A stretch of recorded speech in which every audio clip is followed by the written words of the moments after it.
A new departure for the classic race, the Tour of Flanders. This is the beautiful city of Bruges in Belgium. It's known as the Belgians' equivalent to Venice with all its canals. It also is the capital here of the lace-making market, and it really is well worth a visit by itself. But now the added attraction is the 277 kilometres Tour of Flanders, and a massive crowd, as always, here to see the riders sign in. And in amongst them is Paul Sherwen talking at first with Stuart O'Grady. It's a big change for you though, Stuart, because you started off racing on the track and now you seem to be one of the best riders in these tough Belgian races over the cobbles. Oh, the cobbles are great. Paris-Roubaix has always been a dream of mine to race, and things are just starting to get bigger and better now. So hopefully this year, Roger's put a bit more pressure on us, signed us up for another 2 years. So we've got to go and show him, he's done a good investment. But the Tour of Flanders is always a very special race because there are cobblestones in the Tour of Flanders, but they're always uphill, so it makes it much more difficult. Yeah, I don't mind the uphill bits. They're only short, so it kind of suits my more power style riding, I suppose. I'm not too good on the really big climbs, so the pavé I don't mind up the climbs. So we'll just try and stick with Museo and Schmil today and see what happens.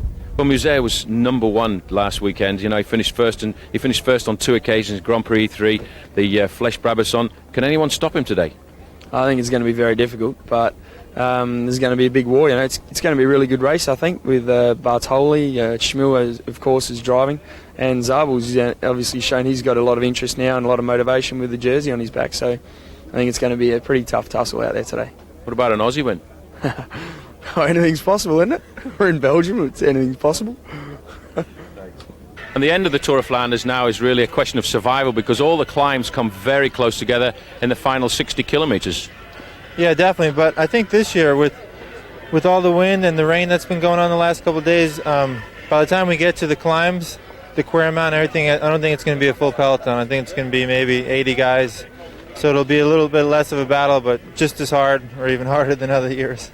Well, US Postal Service team captain is Yaroslav Ekimov, and you and Frankie Andreu, I suppose, will be doing a lot of work to try and keep him to the front towards the end. Yeah, definitely. We're just going to try to stay around him until the final, and then the more cards we have up there, the better for us. So just hopefully we'll have 3 or 4 guys in the final. And what's your status in a race like this? Because you're becoming a bit of an expert, Paris-Roubaix, Tour of Flanders. Have you got a free ride today? I got pretty much a free ride, although our captain's Eki, and that's who we're going to be trying to get up there. Try to save myself to help him for later on, and in this kind of race it's the numbers. You got to have the numbers in the front group, and that's what we're going to try to shoot for. Hank, we're at the start of Tour of Flanders. Now these are the races you really enjoy, and these are the races that you actually revealed yourself to the public in last year. Yeah, I mean these are the best one-day races in the world. I reckon the most atmosphere, and as you can see, have a look around you. It's a race that all the riders get motivated for, and this is definitely I'm definitely motivated for. I'm actually pretty nervous this morning. So Stuart O'Grady as well, and both of you ride very well together in this kind of race. But what kind of tactics can you expect to adopt towards the end of a race like the Tour of Flanders? Because there are so many climbs so close together. Well, firstly, stay with guys like Schmil and Museo. They're just animals. They know them off by heart, all the little climbs and all the cobble sections. So it's a case of hanging on, staying with these guys, and hopefully you can come out well. But Stu and I will be sticking together. We work well together, so if we get in a situation, we know what to do, 1-2 them. Well, Rolf, always very nervous at the start of Tour of Flanders. The riders want to get out and get onto the road, but this year we go out to the coast and the wind up there will make it a very risky race. Yeah, I think it's more or less the same, but of course only that riders know we're going so close to the coast will make it a little bit more nervous, and there is a lot of wind today, and there's been the last few days, so after coming out of, it's more coming back from the sea coast into the country. There's probably going to be a hard side wind, and that's going to be affect the race a long time. It was a great race for you last year, though. It went down to that final group of 3, and you made the good move. Yeah, last year it was not only the last move I made, but I think I was so convinced of what I was doing in the whole race, and I did it from the front, and I had one of the best days in my life, and went out to be the one day. Did you have a good chance to win today? Schmil looks fantastic, and so does Bartoli. Yeah, I'll say Museo and Schmil and Bartoli are the biggest favorites for today, and then you have to consider guys like Moccasin, and Magnan has been riding very, very good lately. So I think, they will be there. 5 guys will be there. and I'll be there too. So let's see what happens. But you've come to form at the right time. Last weekend you had 2 victories. Hopefully you won't have the bad luck you had last year. Hopefully the good luck is on my side, but the good thing you need is good condition in Tour of Flanders, and the rest follow. Last year the race changed a little bit with all of the climbs very close together. Do you like it that way? Changed a lot now. After 100 kilometers they have already cobblestones and a lot of hills, and then you have the second part with the caramel. So it's more nervous than other years. So we must be earlier in the race than other years. Is it always difficult to start a race like this as the favourite? It's already the second year I start for a favorite, so when it's every year like that, the condition is good, and then I'm winning. So when I'm next year not favorite, so maybe it's time I stop. Peter, everybody's nervous here at the start of Tour of Flanders as always, but it's a very special race for you. It's for me the top klassieker in the year, and I'm living in the near of Brakel, and all the classics pass there, and for me it's the most important day from the year. When you get to the final few kilometers of the Tour of Flanders, you know the roads really well because you train there. Yeah, I know every corner, every stone, every climb. It's good. It's a little bit. I'm further with the other guys, and it's good. This year you won Het Valk again for the second time. Does that give you good morale going into the Tour of Flanders? It's always good. The condition is good, and you can live with not a lot of nervous stress, and it's okay.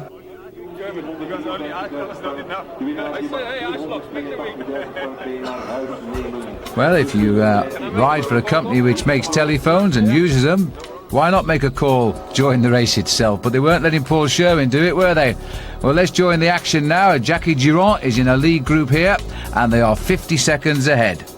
Well, that was an early move by Jackie Durand. Those riders thought that they could sneak away from the main field here, but once you start to get into this critical part of the Tour of Flanders, Phil, the speed always comes up in the main bunch, and just the natural impetus starts to pull it all back together. None of the favourites missing at the moment. Johan Museeuw comfortably in the second group on the road, and that group we're looking at right now is the group made up of Jackie Durand, which went out very early on.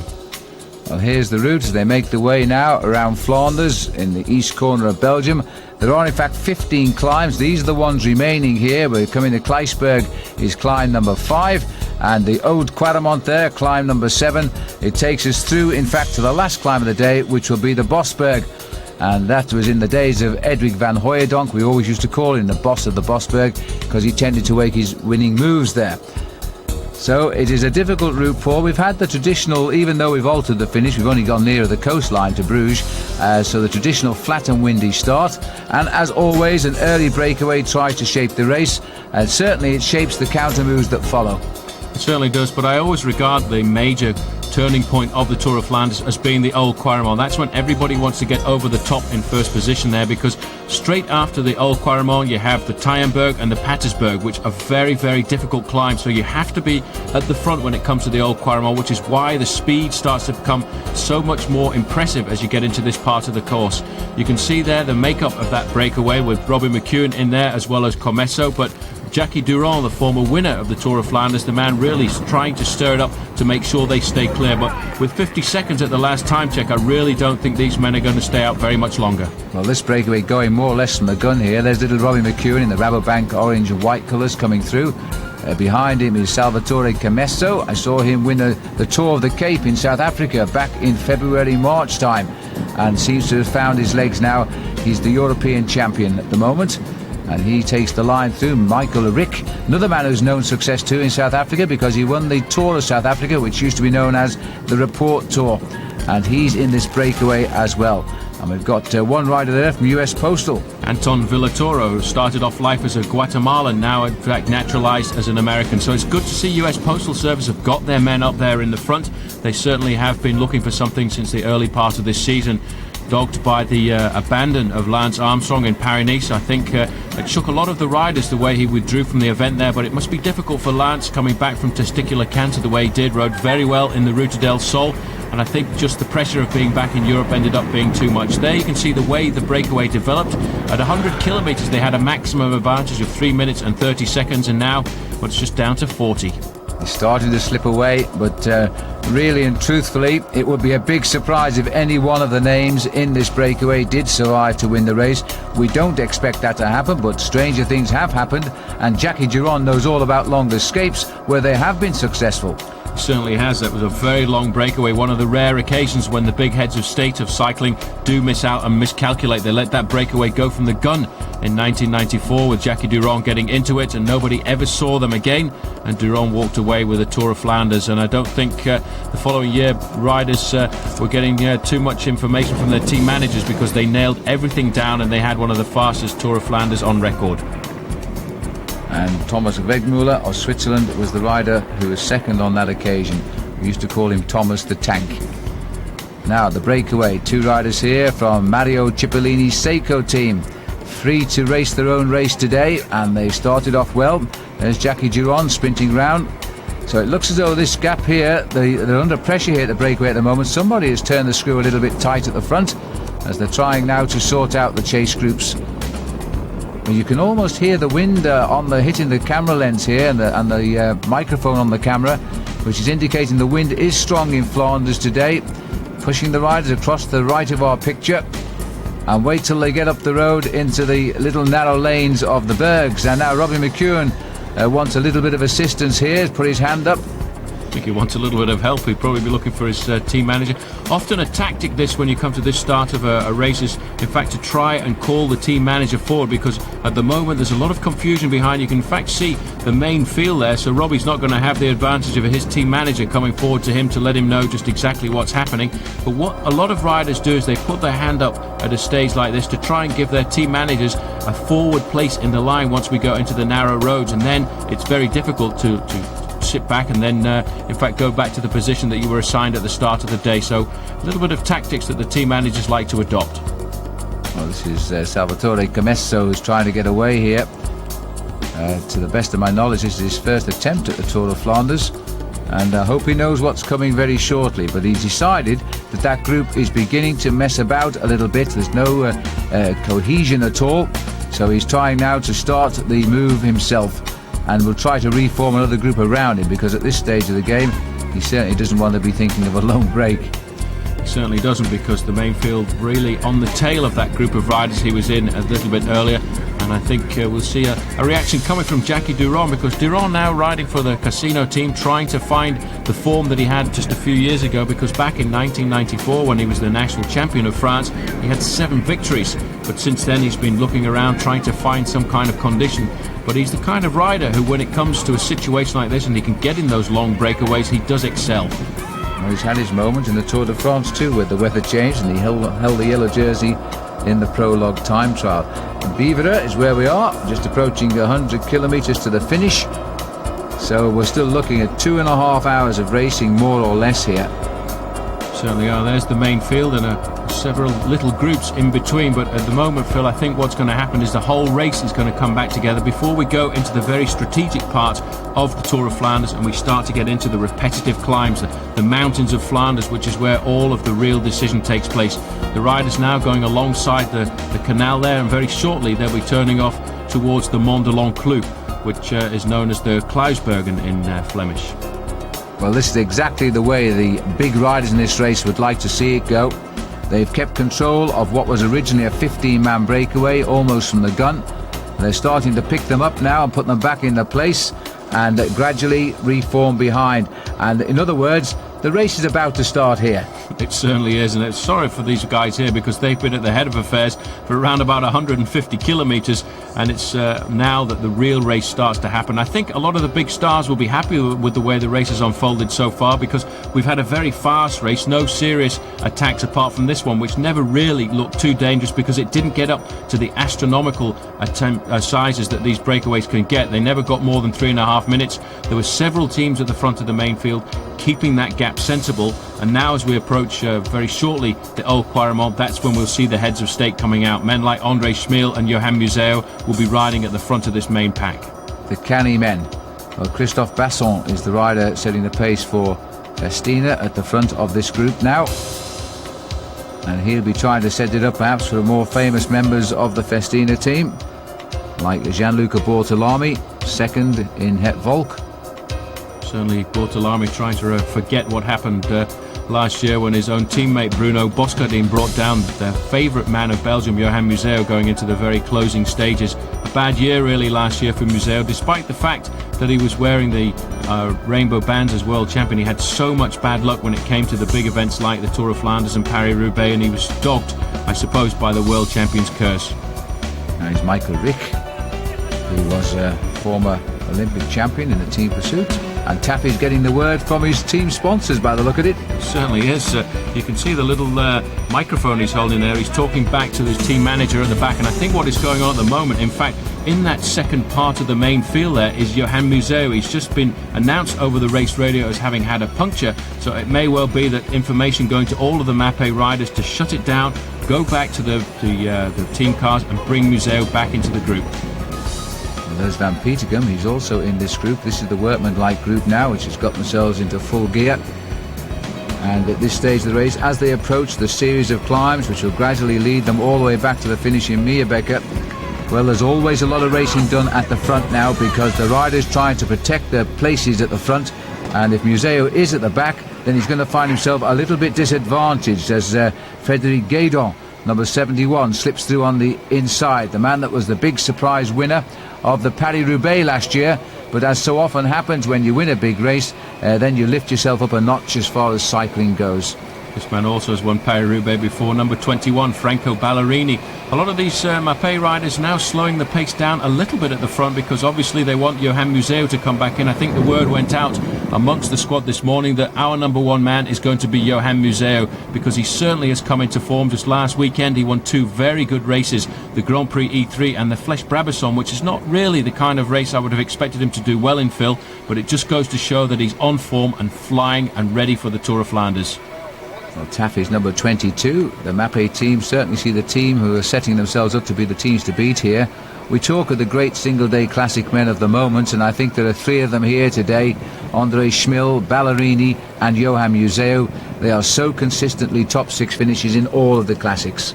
They certainly are a great team, and it's also a team that gets on very well together, which I think is the success when they come to events like this, because they certainly know how to ride constructively. Well, the breakaway seems to have been swept up by this very working-like group now, which is still fairly big for this stage of Flanders. And there'll be a little bit of scrabbling for position once they start to climb up the remaining small climbs, which are all the best ones are still to come, of course. Number 4 there is Martin den Bakker, former champion of Holland. And this is where we see André Taffy getting the word from probably Patrick Lefevre back in the team car. As Paul says, he might well be telling him that Museo has a spot of bother at the back of the bunch and not to turn the pressure on too much. Certainly a great start to the season by André Taffy. He held the yellow jersey in the Tour of Langkawi after winning the prologue, and he held the jersey right up until the penultimate day in the Genting Highlands, when in fact he had to relinquish it to his own teammate, because Gabriel Misaglia rode up that mountain as if it was a flat stage. Well, Taffy's had always enjoyed his early seasons sortie away from Europe, and then he hopes to find his form to come and have a good European season, which over the years he has had. He's won some great bike races, André Taffy.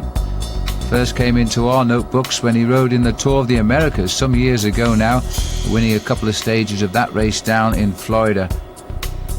I think that is Johan Museo there as we look from the helicopter, so he's obviously got back into the main field, but one of his team men had gone back to the Mapei team car there as well to have a quick word and see what the situation was. But Mapei very strong, a lot of Mapei riders in this group, Phil, and certainly there's been a general regrouping, so I would think now the move would be of one of the Mapei men to start moving that rider, Johan Museo, to the front of the pack, because very shortly we're going to have about 3 climbs in 10 kilometres space at a time. And they haven't wiped the break out, in fact, Paul. They're not very far ahead now. Looks about 30 seconds, if that. But the remnants of the original 15-man break is still up the road there. But I'm afraid the rats can smell the poison, and they're beginning to chase them down now because they're not even thinking of the breakaway. They're just thinking of holding their forward positions for the start of the little climbs. They certainly are. There's Jackie Duron there riding for Casino, very present at the front of this group, but behind the screws are starting to be turned out now because everybody wants to pull it all back together. 96 kilometres remaining and around about 9 very tough climbs indeed. 93, Stuart O'Grady, always looking for the move. I think a little bit too early today though, Stuart, because he should have waited to the latter part of the Tour of Flanders, but certainly this man likes the cobblestones and he likes the Tour of Flanders, but I think maybe going in this early move may well have doomed his performance this afternoon. I think he would have done better to have kept an eye on the men he fears most, like Schmil and Museo, because you don't see them take too much of a part in the first move of the day.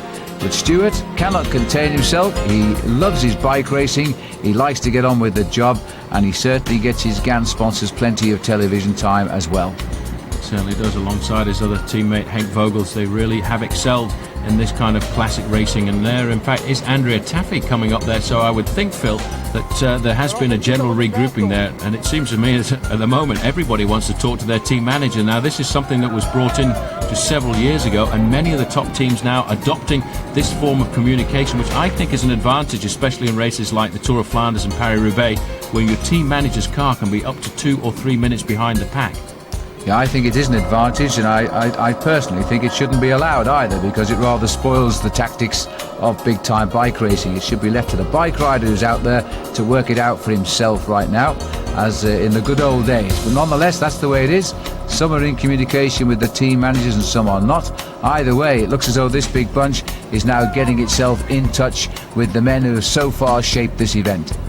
They certainly have. The pressure very high indeed. The speed touching 50 kilometres an hour. That's just over 30 miles an hour, and everybody realises now that we're going to have a repetitive attack at the next few climbs, because the first one is the Klausberg, in which in fact they climb from 2 different sides. They go over it, drop down, and then come back up the Notterberg, and then very shortly after that they have the Old Quaremont, and that I think is where the big guns come out, because it's a very difficult climb. It's a climb that at the bottom is quite steep, but I find the hardest part of the climb is over the top, where it's actually just a false flat, and that's when the big men can use their power.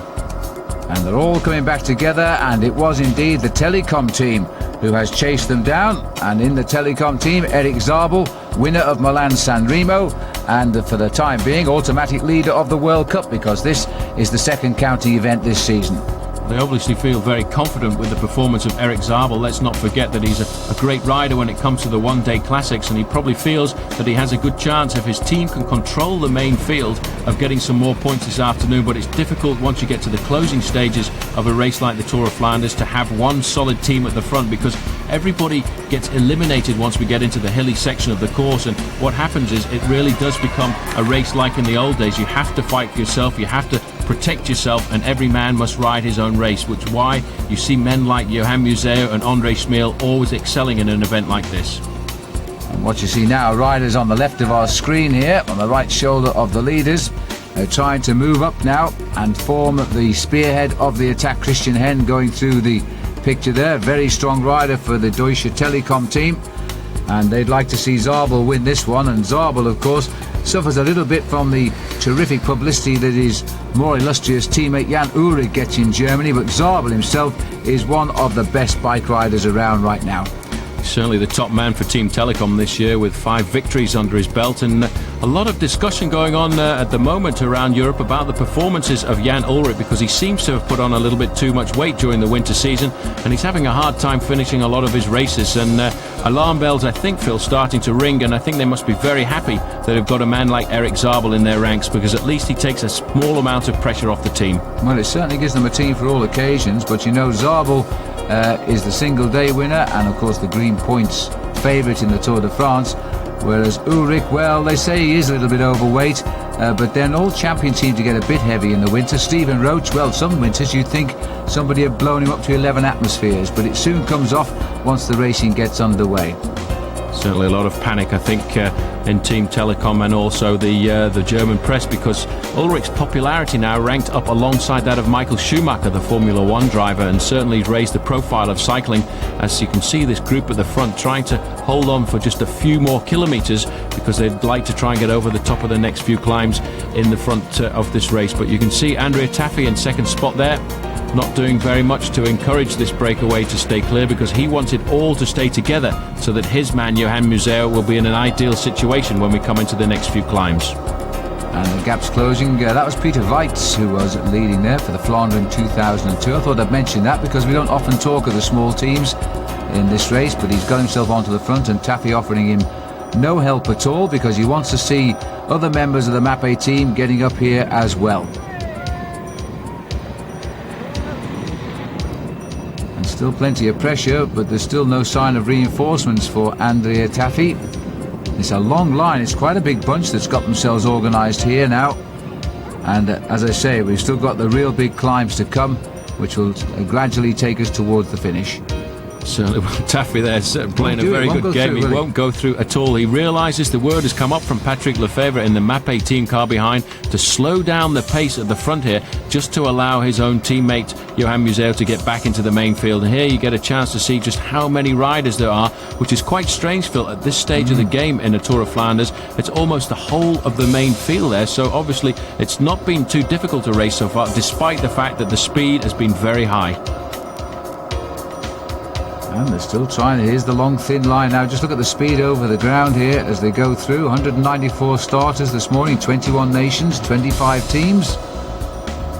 That's the 1998 edition of the Tour of Flanders. Still probably next to Paris-Roubaix, the one classic that everybody wants to triumph in. Certainly a very difficult classic to finish because there's almost as much cobblestones in Paris-Roubaix, although the cobblestones here in Belgium are not quite as bad as those ones across the fields of northern France, but the disadvantage is they're nearly all uphill. Now the US Postal team talking of great confidence at the start this morning. Mark Gorski saying he'd never felt so good about a big time bike races today, so they must be thinking that Ekimov has a chance of doing something special today, their team leader. Looking down at the legs here, number 55, that's Pavel Padranos, the former Czech rider. Well, still is a Czech rider actually, but now he's a professional. He used to race for Czechoslovakia, as it was known then. Now the Czech Republic. Second position there, Ludo Dieriksen, one of the riders in that early breakaway. So he's still managed to survive. It keeps looking as if it's all come back together, but these riders keep fractioning off the front there and surviving for just a little bit longer. This man Ludo Dieriksen, a winner in the past of some very good Belgian races, and was in fact second in the Belgian National Championships last year, which was quite a surprise for the books. But you can see still a small group off the front, and in fact Andre Schmiel has managed to sneak his way across there, so there must have been almost a regrouping and a split again, and then we've got Schmiel who's managed to lock onto the back there. So that's going to set the alarm bells ringing in the main field there, because men like Johan Museeuw and Eric Zabel won't want that to happen. Well, indeed they will not. But now you see, this is Flanders countryside. This is where the racing begins to get tough as we enter the last 60-65 kilometres of the event. The winds are continuing to blow, and the riders now scrabbling for wheels, so eventually only the strong survive in Flanders at the head of the field. Made more difficult today by the fact that the riders behind are having to continually close down gaps, because they know when the next breakaway forms, it will likely be the final selection of this year's Tour of Flanders. Well, the riders now are beginning to make progress towards the Old Quaremont climb, which is a cobbled, narrow brute. It is very, very steep, and thank heavens today the weather is a little bit dry, which is just as well. Take a look at the scenery now, because this typifies Flanders in Belgium. Very flat, very windy, and then it becomes very hilly. Let's join Paul Sherwen, who went training this week on the Old Quaremont. But although the Quaremont is still a very strategic climb, one of the most legendary and dramatic was obviously the Koppenberg. It was here that the men like Eddy Merckx and Roger de Vlaming laid the foundations for their great victories. But in the evolution of cycling, the modernness that came into it, it was deemed to be a lottery from the past, because only the top 10 or 15 riders could actually get across it. The rest were very often forced to put their feet down and walk like I'm about to do now.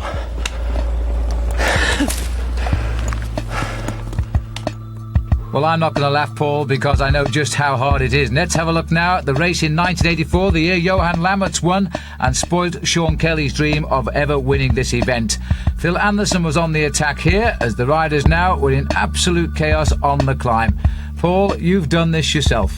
Well, one of the big problems that happened on the Koppenberg was it actually became a team tactic to send one man out there to fall off and lie across the road and give 5 or 10 riders the chance to ride away and open up an easy gap. Well, I suppose that was one good reason, of course, to take it out of the itinerary. Riders continuing to shoulder their bikes and walk up the hill.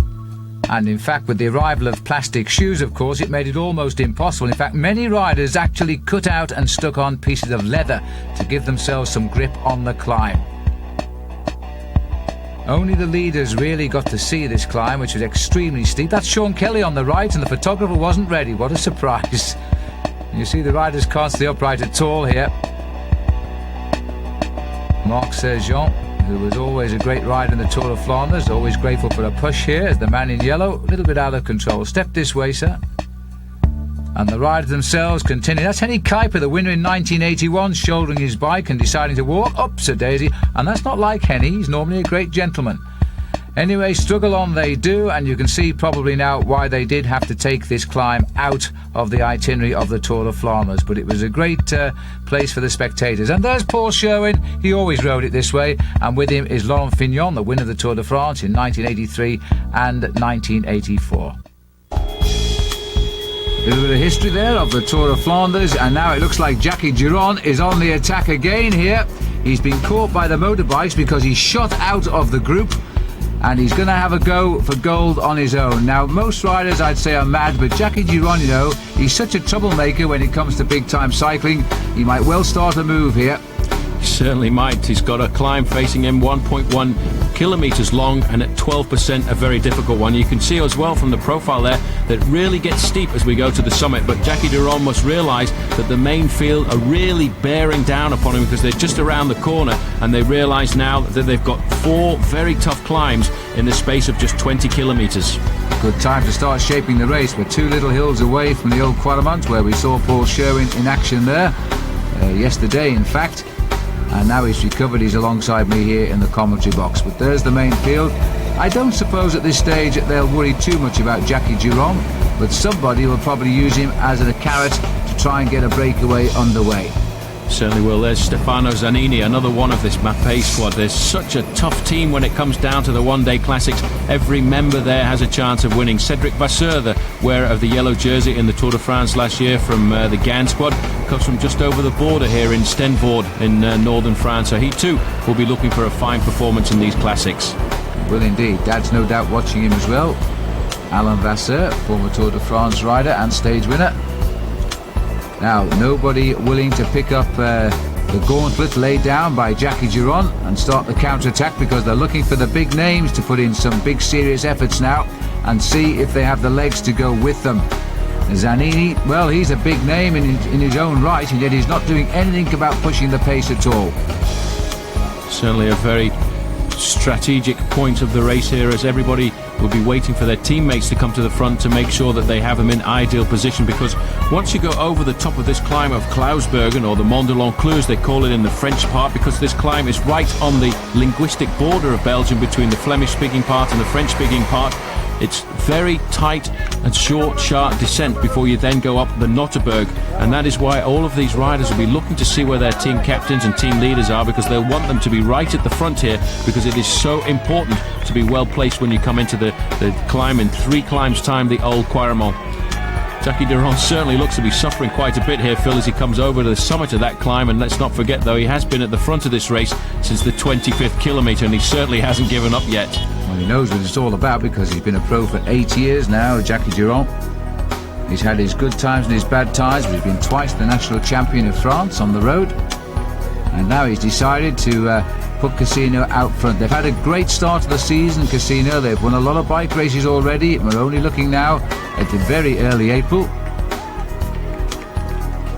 Field here, well, they're just keeping themselves nice and compact, because they know the racing is still to begin here. Jackie Giron, well, he's decided to begin his race. Super crowds here, because this is the heart of Belgian racing, and they turn out literally in the tens of thousands.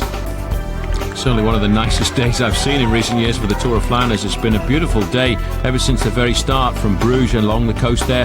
A little bit of wind coming on the inland section as they headed down towards the climbs here, but the crowd certainly getting the advantage of a very wonderful afternoon of sunshine in the Flanders. And Jackie Durand over the top of the climb of Klausbergen, now having the advantage to pick his way through the little roads down to the bottom of the Notterberg, and that is a tough climb. It's very short but very, very steep.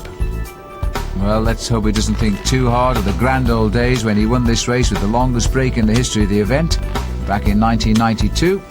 I'm sure the riders back in the main peloton haven't forgotten it, and they won't give him so much lead now. Certainly won't, but it's amazing the way this Casino team has ridden this year, Phil. They've won a lot of races, and they don't have any major leaders. As we look there at the time gap of Jackie Durand over the main field, just 7 seconds. But the team is made up of men willing to go out there and attack individually, and I think it's ever since really they brought a couple of Italians into the squad, Alberto Elli being one of those riders, that really bolstered the morale of the group and taught the French riders how to race aggressively and instinctively. And not to forget men like Pascal Richard as well, the old fox of professional cycling, the Olympic champion of 1996. Although he had a very difficult season last year, I'm sure we'll see a lot more of him coming up this season. So Jackie Durand now heading towards the Knochteberg. That's the next climb. That'll be climb number 6 of 15. His lead absolutely nothing at just a couple of seconds there, 7 seconds or so. But then I guess he was hoping that somebody would come and give him a hand by now, but right now nobody is. There's the Knochteberg, we're closing in on it with a short little snappy climb. Great training rides round here if you ever get the chance to come to this part of Belgium. There's hardly any traffic at all during the week on these kind of roads, and it's only really opened up and overpopulated on a day like today when the Tour of Flanders comes around. But if you want to take a bicycle to these very strategic points of the Tour of Flanders, it really is a great way to see the way the race takes place. That's great fun as well. There's the honours list. 1992 was the great day. He's not done too well since, has he? 72nd and 85th. And the other days either didn't start or didn't finish. Still, he won't give up, will he? He knows the main field is right behind him, and on these long straight roads, if he just looked over his shoulders, he could almost see the main field behind him. There he looks now to see just exactly what the situation is, and I can tell you, Jackie, that just around the corner there's about 150 men trying to pull you back into the fold. And they're working hard now because they're right across the road here. Well, it appeared to be working hard, but in fact they're not working that hard, are they? They're just keeping Jackie Durand on a tight rein and waiting for the chance to spring away on one of these little climbs.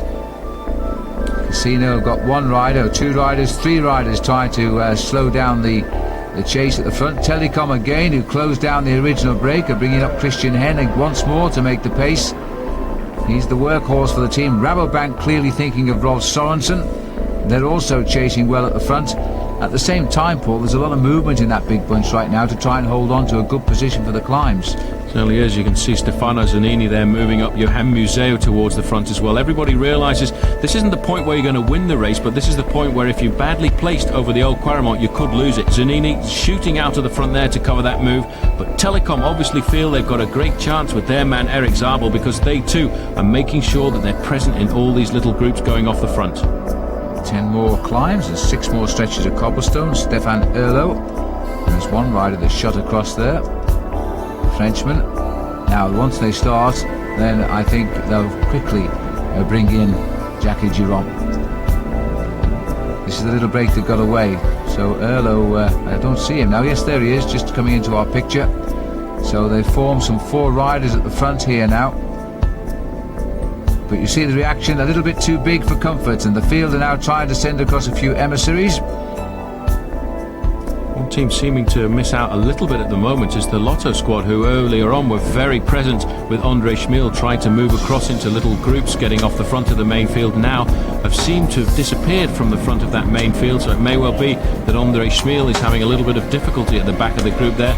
As we look now at all of these riders trying to stir it up, this is Fabrizio Guidi, who last year had his season really interrupted when he crashed in the forest of Arenberg and ended up breaking his wrist and had a very difficult season trying to get back. But this man is a very good sprinter, rode for last year for the Scrigno team, now riding on a stronger squad, Team Polti, so we could see a lot more of him when it comes to the stage races later on in the season. Well, obviously his crash didn't deter him too much from the roads of Flanders. He's back in the thick of it again today. There's the lonely figure of Jackie Duron. One or two riders now have tried to reach him without success. The peloton has reacted. So Jackie is still being left alone to fry out there, and he's giving it an awful lot of effort here, considering he's still a good 70 kilometres from the finish. Well, I don't know where he's getting his energy from, because he was in that early group of riders that escaped after just 25 kilometres, and they stayed at the head of a race, most of them until 170 kilometres covered. But Jackie Duron's decided to go out on his own, and for him I think it must just be a question now of trying to take a little bit of pressure off his Casino team, and of course get a little bit more television time for the sponsor Casino. Now he's looking a bit perplexed now as to quite what to do. He thinks, goodness me, there's still all these climbs to come. I'm not going anywhere, and the race can still see me on these Flanders roads. Now the big man himself has got himself... Are we at the front? I think we are more or less at the front of the peloton now. So Museo is up here. Big control coming from Wilfred Peters, because he knows now that his job for the day is to make sure that Johan Museo is right at the front. And interesting to note, Phil, that right on Museo's wheel is the young Benjamin of the Mappé squad, Frank Vandenbroek. So he too is riding his first Tour of Flanders. For him, it's a discovery really, just to see exactly how the race unfolds, but also major heads of state moving to the front now, because in the shadows there was André Schmeel, so he's never very far away from the back wheel of Johan Museo. There's Peters and there's Museo, so the big captain and the man who just loves this event. In 1996 he was only third, in 95 he won it, in 94 he was second, in 93 he was first, and in 91 he was second. So he is a very consistent rider. He knows exactly how to ride this race, and when you've got the strength of a team like Mappé around you, you've got so many cards to play. You certainly have. The man in fourth position there in the white jersey of the Française des Jeux is Emmanuel Magnin. Proving to be a very good rider this year. He was well to the front in Milan-San Remo, got himself some points in the World Cup rankings, and you see the panic now. Everybody knows they're starting to turn into the narrower section of the course here at the bottom of the Knokterberg, and that is why you've got all of these Mappé riders on the front putting the hammer down, keeping Museo in third or fourth position. He doesn't want to attack at the moment, but what he wants to do is stay out of danger riding in the first part of the main field.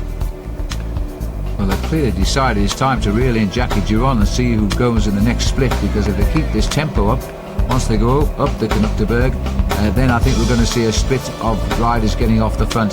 The Lotto boys have taken a little bit closer interest now. They have moved through the pack, but they know that the team to beat and the man to beat is Mappé and Museo, and so they're clearly letting that team do the work at the minute. They certainly are. There was nobody could stop Museo last weekend. 2 races back to back. Saturday the Grand Prix E3, Sunday the Flèche Brabazon, and on both occasions he went on to win alone. It was an incredible performance by him.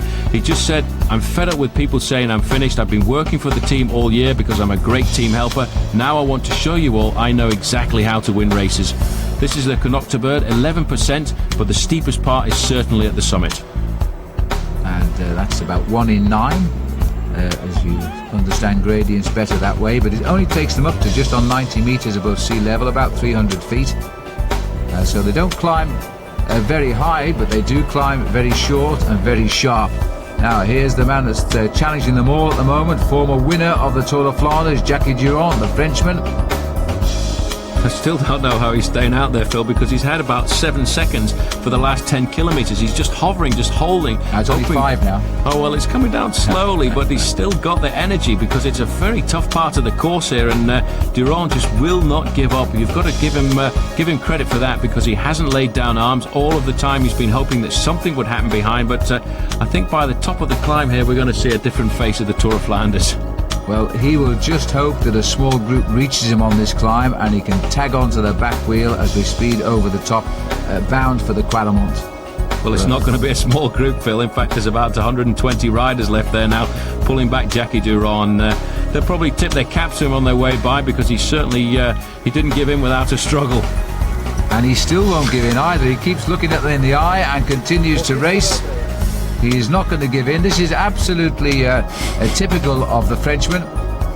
Duron, who's won the prologue on the Tour de France and captained the yellow jersey for a while. He's been twice national champion. He's won the Tour of Flanders, all by the fact he goes out and has a go, and sometimes they don't catch him. Well, they haven't caught him yet. Oh, well, you're quite right. They haven't caught him yet either. Quite right. Quite amazing to see this guy. He certainly will not give up at all, and I think Those guys behind in that group now are probably having just a little bit of a laugh at Jackie Durand because they realise that he's hanging on by the slimmest of threads, and very shortly the elastic is going to break, I think, and he'll be disappearing from the rear end of that main field. Yes, I think he's wondering why they haven't finally jumped on him and ended it all. But as he climbs up the Knukteberg here, he's holding on to his little lead. You see, there's no room to pass in the big peloton behind now. That's why the strong men want to be in the first six or eight riders, because they know that behind riders can fall, gears can slip, and if anybody does fall, then the whole field comes to a standstill, and if you're in the front portion, then you can get away. And the big problem here is, even though the road is so narrow, it actually then comes out onto the very big wide road which drops down into the town of Kreuzbergen, and then almost immediately after that you've got the climb of the Old Quaremont, which is why we're seeing riders like André Schmiel and Johan Museeuw moving to the front now, because although the Old Quaremont is not the deciding point of the course, it's a point where if you're too far back in the main field, you can never pull yourself back into this race, so you have to stay near the front and stay out of danger. Well, the banner looked to me as though it said 75 kilometres to go, which would be about right because it's around 60 kilometres when we get up to the Quaremont. There's a nice narrow stretch of road for you. It'd be lovely on a training ride, but in the Tour of Flanders, well, that's another cup of tea completely. Manuel Magnin from the Française des Jeux, certainly a great rider in the Belgian Classics, and unbelievably so, because normally he started off being a cyclocross man. He's become a great sprinter over the last few years, but it's good to see the French actually revelling in this kind of event, because a few years ago the only man they could count on to ride well in the Tour of Flanders and Paris-Roubaix was Gilbert Duclos-Lassalle, but the sport of cycling, Phil, has just become so much more international now that the Italians, the French, they have no worries at all about coming and racing in these kind of events. Oh, there's Jackie around the corner, and he's they could have reached out and touched him, but they've still got him. We're in the Ronde van Vlaanderenstraat now, which is the Tour of Flanders street, and the peloton almost have roped him in, and they're almost all together again, and then that will leave us with the Quaremont, which will be climb number 7 of 15. So there's an awful lot of racing still to be done here today. The very difficult thing about the Old Quaremont is from the summit of the Old Quaremont you have about 4 kilometres, and 3 of those are downhill, and you go to the Patersberg, which was put into the Tour of Flanders to replace the Koppenberg, which was taken out several years ago, and I think the Patersberg is almost as hard as the Koppenberg, and almost immediately after that you've got the Tyenberg, which is a very tough climb as well, and that's when the men with the big power can put it on at the front. Now somebody has tried to get off the front to see if they can stop this attack by Jackie Durand, who absolutely refuses to give in. He was closer on the climb than he is now as he starts to move away again. It's amazing, he was so close, they just let him stay out there in front, and you can see the speed there, 66 kilometres an hour, that's about 45 miles an hour for Jackie Durand, and I was so convinced he was going to get caught there. I was amazed that it was still him over the top of that final climb, but surely by the time we get to the bottom of the Old Quaremont he'll be reeled in, because that's when the big teams in the main field behind will organise themselves again and pick up the pace. Well, one thing's for sure, I don't think his wish is going to be granted here. We're dropping down, as you saw from the graphic, but 1 or 2 riders are not going to reach him sooner or later. I think they all are. But you see, he's pulled away again. Well, I might be wrong, because there are 2 riders now crossing the gap, and TVM and Mappe are sending up their emissaries. So is this Lars Mikkelsen, former winner of Gent-Wevelgem, and Andrea Taffy. This time Taffy is working now. So this is an interesting move. Taffy has obviously been told, I would suggest by perhaps Museeuw, to go across to the gap and see what happens and try and draw the sting from the peloton of some of the other big names who are watching Museeuw.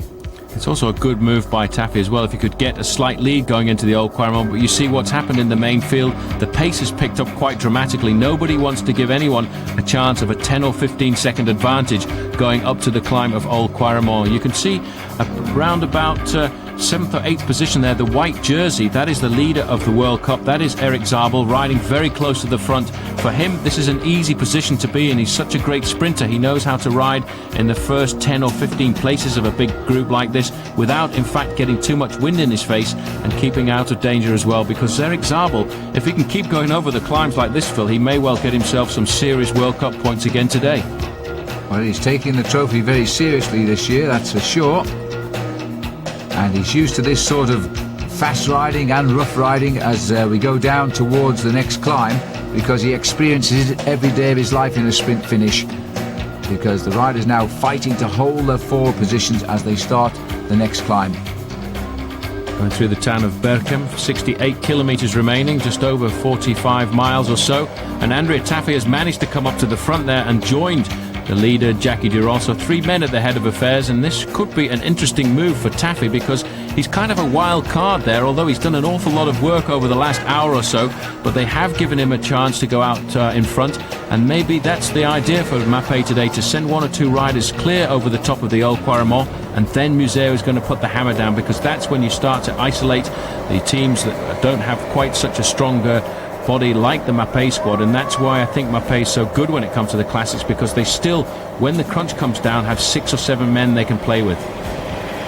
It's good to see Lars Mikkelsen up here as well, former winner of Gent-Wevelgem, but he had a bit of a down season. He had an operation in the unmentionable place to get a boil removed, and now he seems to be finding his form nice and early on this year, so perhaps he's going to have a good season. Certainly he's found the break, and he's joined Jackie Durand. He's gone across the gap with Andrea Taffy, and the 3 of them, well, I wonder if they'll make any time. They'll wait for the climb and see what happens. Well, about 2 kilometres to the bottom of the Old Quaremont now, and you can see the main field, in fact, is nailing them back metre by metre, and a lot of the work on the front of that main field is being done by the pink jerseys of Deutsches Telekom. As you can see there, it's a very nervous part of the race here. All of these riders will know this part of the course too, because they come out here during the week and they look at this course to try and make sure they know exactly how to position themselves coming into the strategic points just before all of these climbs. Well, this is such a technical course, you really do have to come and see it if you've got any ambition of winning this race, because you can save so much energy and make up for lost time if you know the course well. Telekom still driving the group along, thinking of their World Cup leader, Eric Zabel. As we head up now towards the Quaremont, it's a 10% climb, or 1 in 10, a little bit higher than the previous climb, takes us up to 91 metres, and it's spread over 2,200 metres of climbing. Good to see the Cofidis team from France coming to the front. I wonder who they think they're working for. They may well think that their man Maurizio Fondrias has a chance today, although he hasn't really shown a great lot of form this season. And in about 7th position there, you can see André Schmiel, very attentive when it comes to this climb. He knows this climb. So many of the Belgian classics and semi-classics come over this area that a lot of these riders know exactly where to position themselves at this stage of the game. And it looked to me like the old fox, last year's winner too, Rolf Sorensen, moving up towards the head of the peloton as well. Now Taffy, if he keeps this effort up, I think he might dispatch Jackie Durand straight back to that peloton. He's got a good tempo going here. Lars Mikkelsen's hanging on.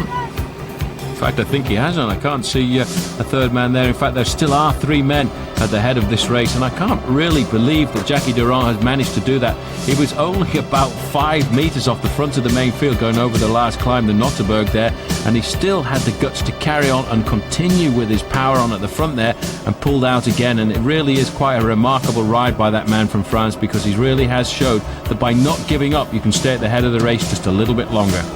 So now there are 3. And the peloton, having fought hard to get their positions for the start of the climb, now simply block off the climb so nobody can get by them, and the pace has gone down just that little bit. A lot of men trying to find their way to the front of this main field. The 3 leaders already on the cobblestones, and Lars Mikkelsen riding very strongly, and now it's a turn of Andrea Taffy to go into 2nd place. Taffy really does love these races. He finished 3rd in Paris-Roubaix a couple of years ago when Johan Museo was the man to take out the victory there.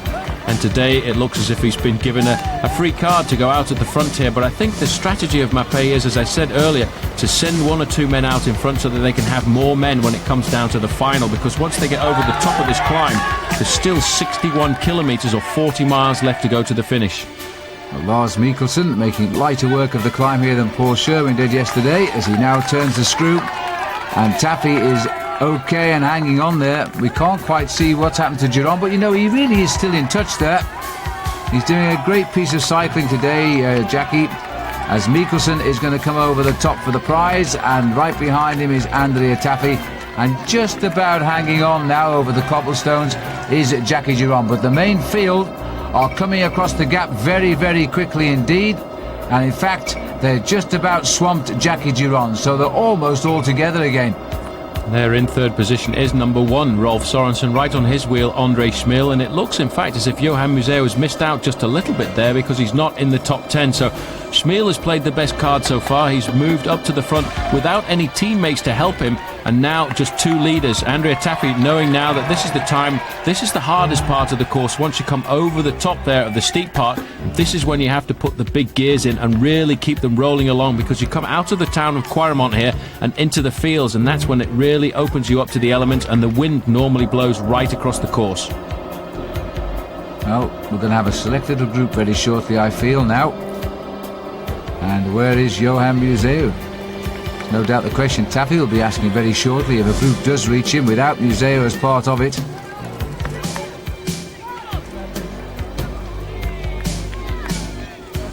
Everybody's scrambling for the hard shoulders, and it looks as though Sorensen is trying to come through.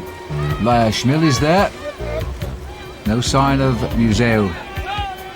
Number 114 flashing through the screen there is Jackie Giron, so he's still being persistent, Paul. He's still trying to hang on to whatever comes by him. Certainly is. 181, the first time we've seen him this afternoon. Michele Bartoli, a former winner of the Tour of Flanders, this man, and a former winner of Liège-Bastogne-Liège as well. He's had a very difficult start to the season. He was up there towards the finish in Milan-San Remo, but ever since then he's really been dogged by bronchial problems, and he's not really been able to find his form.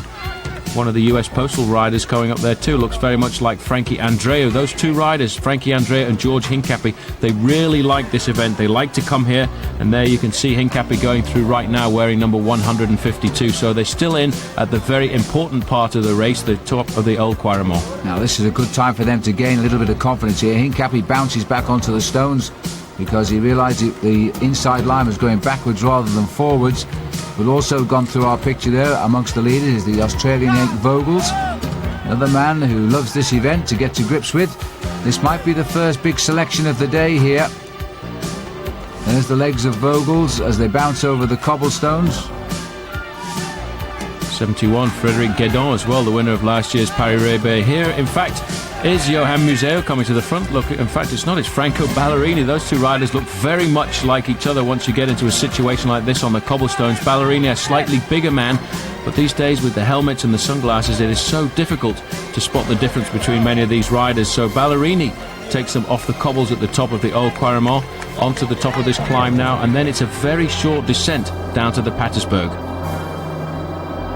And there is the start of that descent now as they swing away off the climb, racing down what must feel very pleasant roads after all that bouncing and banging over the cobblestones. And still quite a select bunch here, so it's still a scramble going on at the back. Andre Schmil now right at the front, this ever consistent man, and they brought back Taffy as well now, so the group has generally got itself all back together here now, but I think a number of riders will be left behind.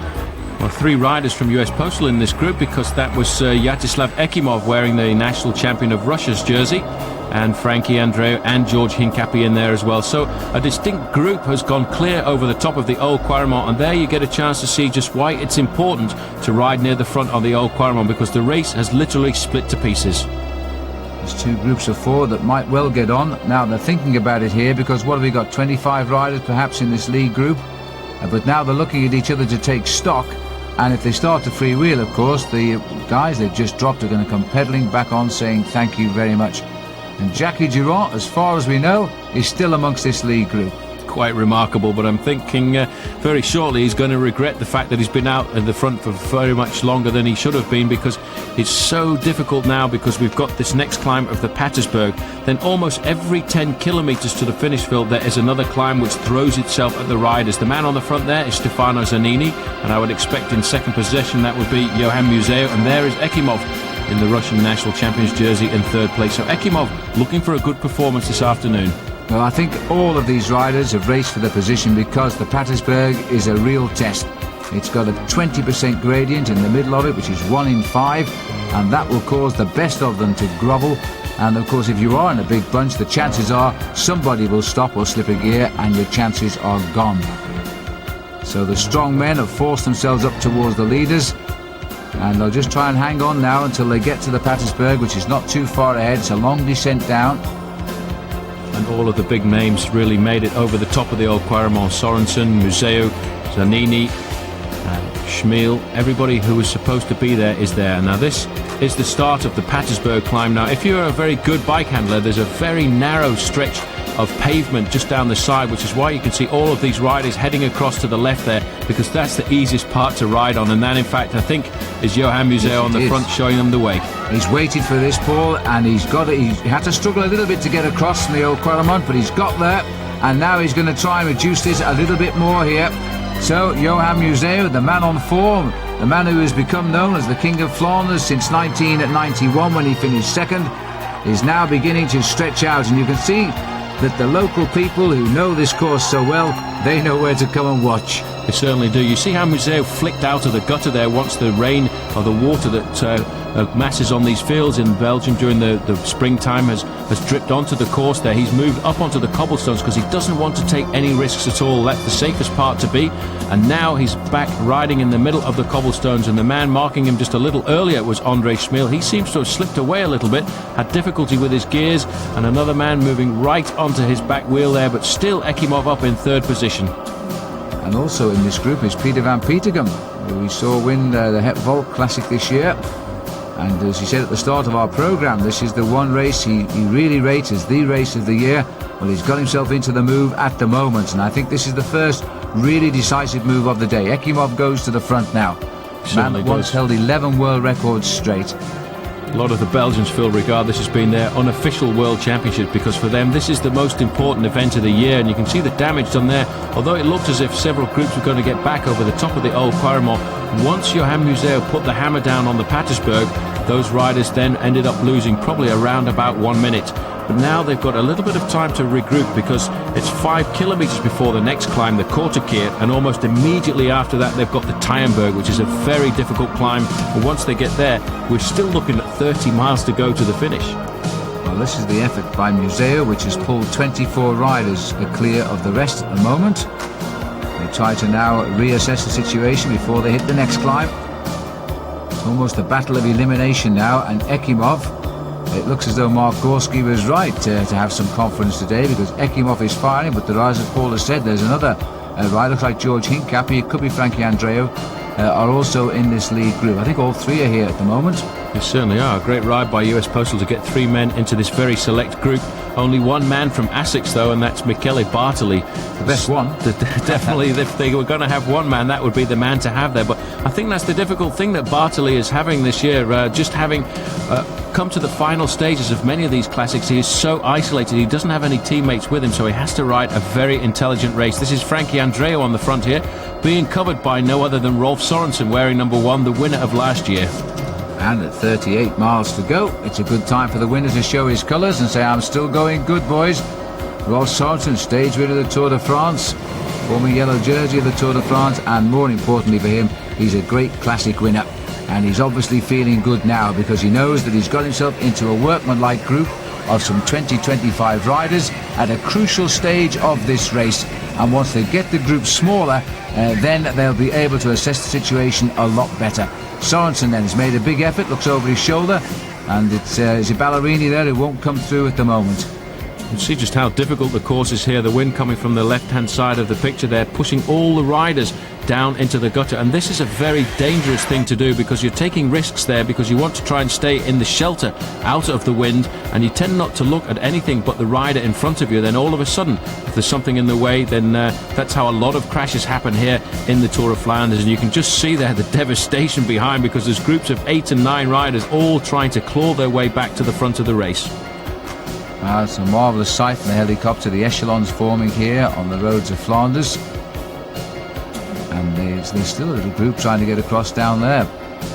As they continue, there's another echelon of riders as they start to try and bridge the gaps. And there's the group they're all chasing, which a lot less urgency in this lead group here. They'd like more speed, but they're not getting it.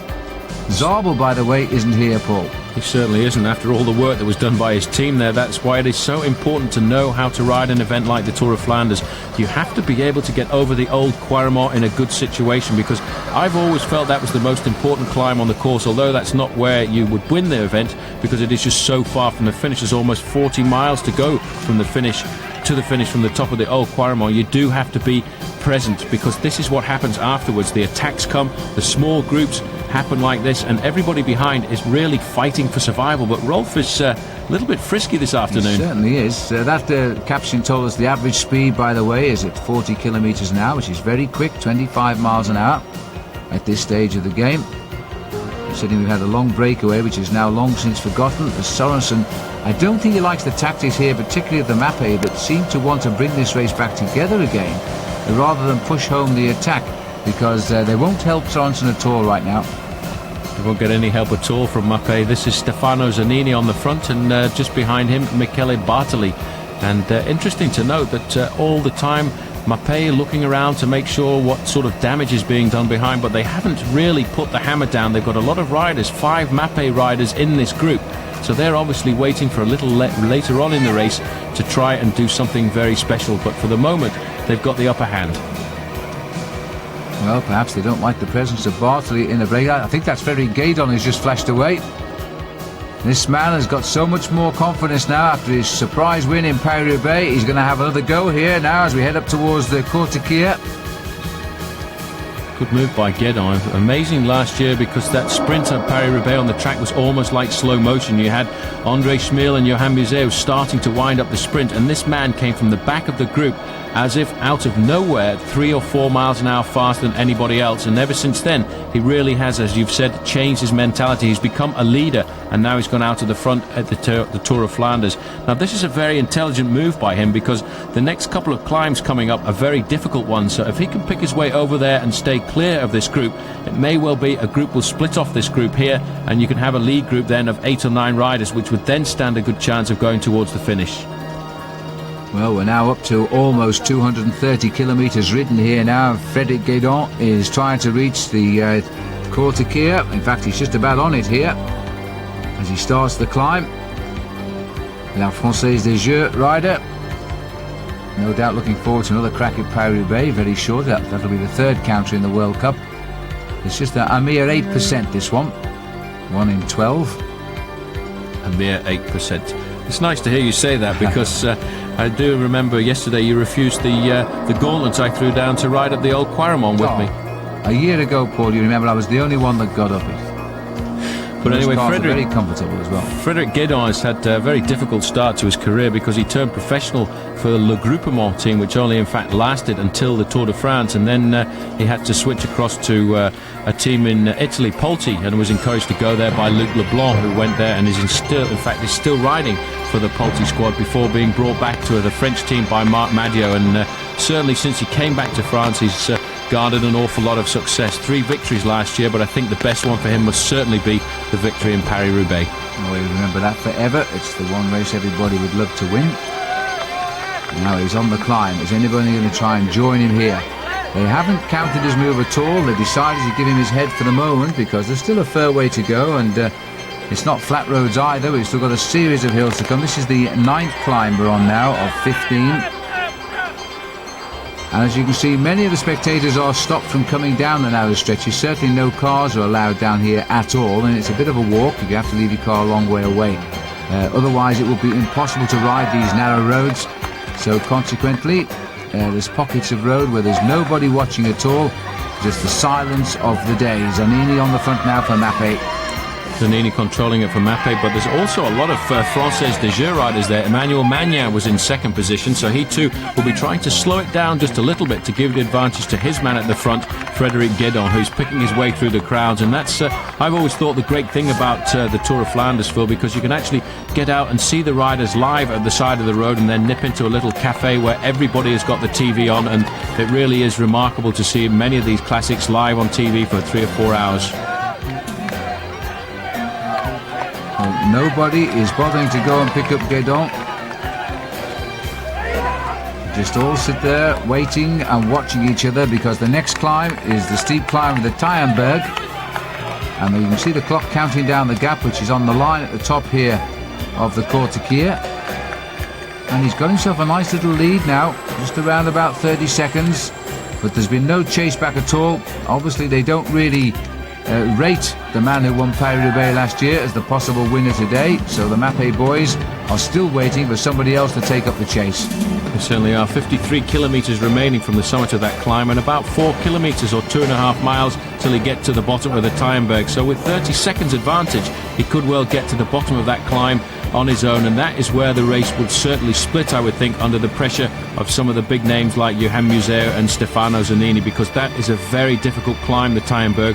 Riders will use a very small gear once they get there, using something like a 39-tooth chainring in the front, and at the back around about 23 sprockets. So it is, to give you an idea, a very steep climb where you have to use the lowest development that you will use for the whole day.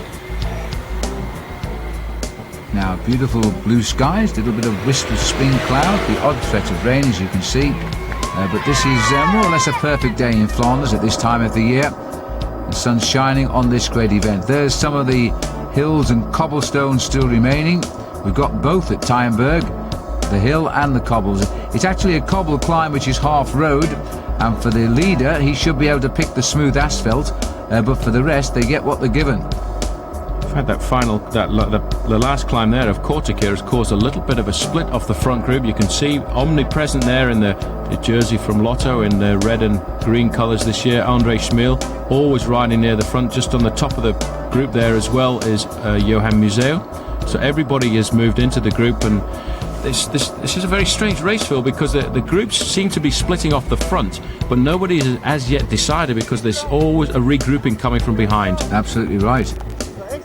Frankie Andrea was in there as well, so he's flying the flag for US Postal. Now, this is the Tyenberg now. He's just turned left at the bottom there. This is still the cement part of the course, but very shortly he'll be right onto the cobblestones, and this is a very difficult climber.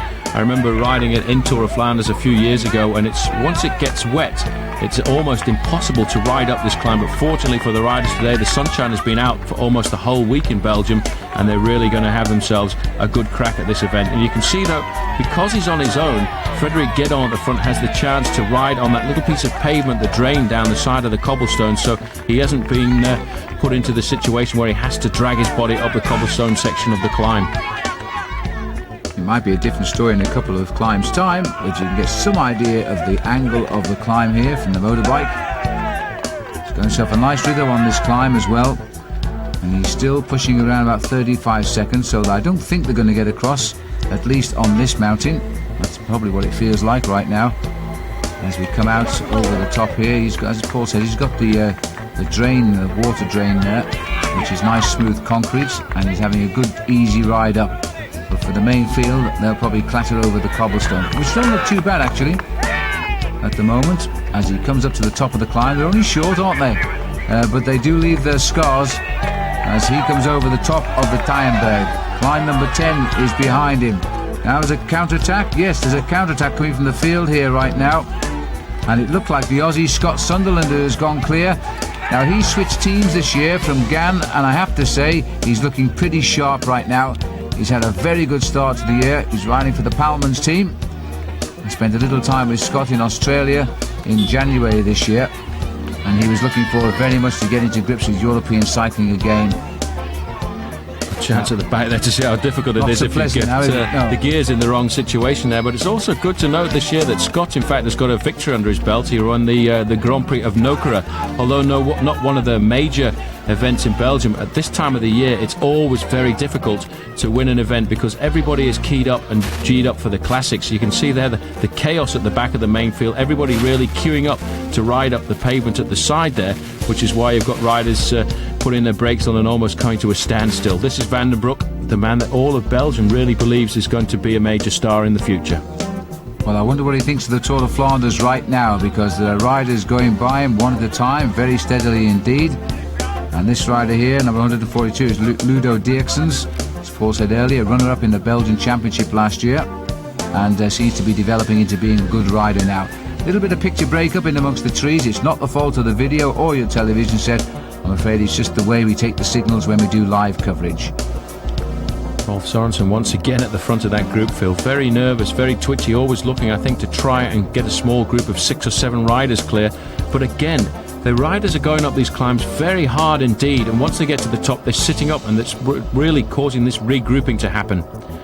Wilfred Peters deciding now's the time to try and stir it up a little bit. He's not happy, I don't think, with the fact that there are so many riders coming up from behind. Every time they get dropped, they slow over the top of the climbs and the regrouping is happening, which is why I think Peters has gone off the front there just to try and pick up the pace a little bit.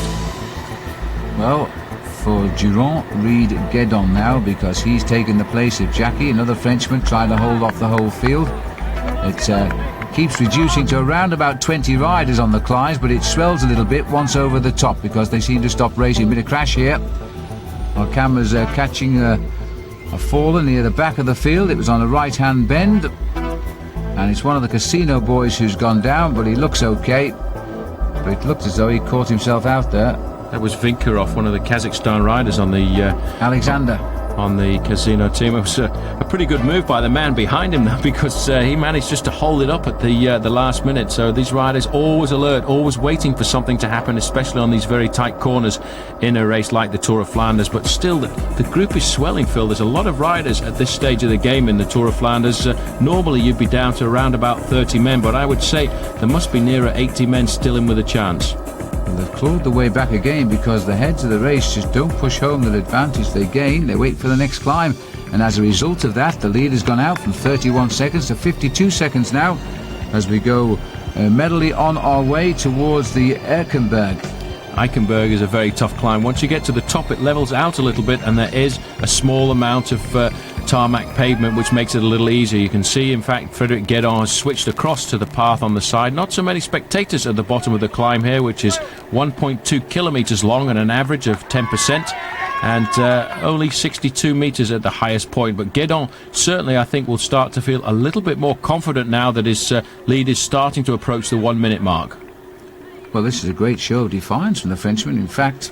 And, you know, if you could just get one or two riders joining him and not that big field, he could be on for a great result here and confirm his victory in Paris-Roubaix last year.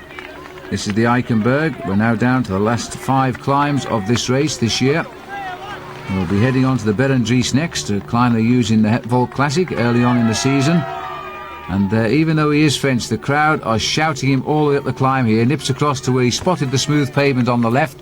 So he's taken that now, and his gap is still around about 50 seconds. You can see by his style that he really is suffering with these climbs, and he's going to have a hard time once he gets over the top of the Eichenberg, because almost immediately there's a section of cobbles called the Volkerhem, and that is about 1.5 kilometres long, so certainly there must be a reaction from behind. But he's all the time building on his lead. He just went out just at the bottom of the Kortekeer, opened up a very smart gap of about 30 seconds over the top, and ever since then there's been no reaction from behind, which I find strange, because we're getting into around about 45 kilometres to go, just over 25 miles to the finish line, and certainly the big heads of state of professional cycling must start to put the hammer down, because you can't let men like Frédéric Guédon ride away at this event.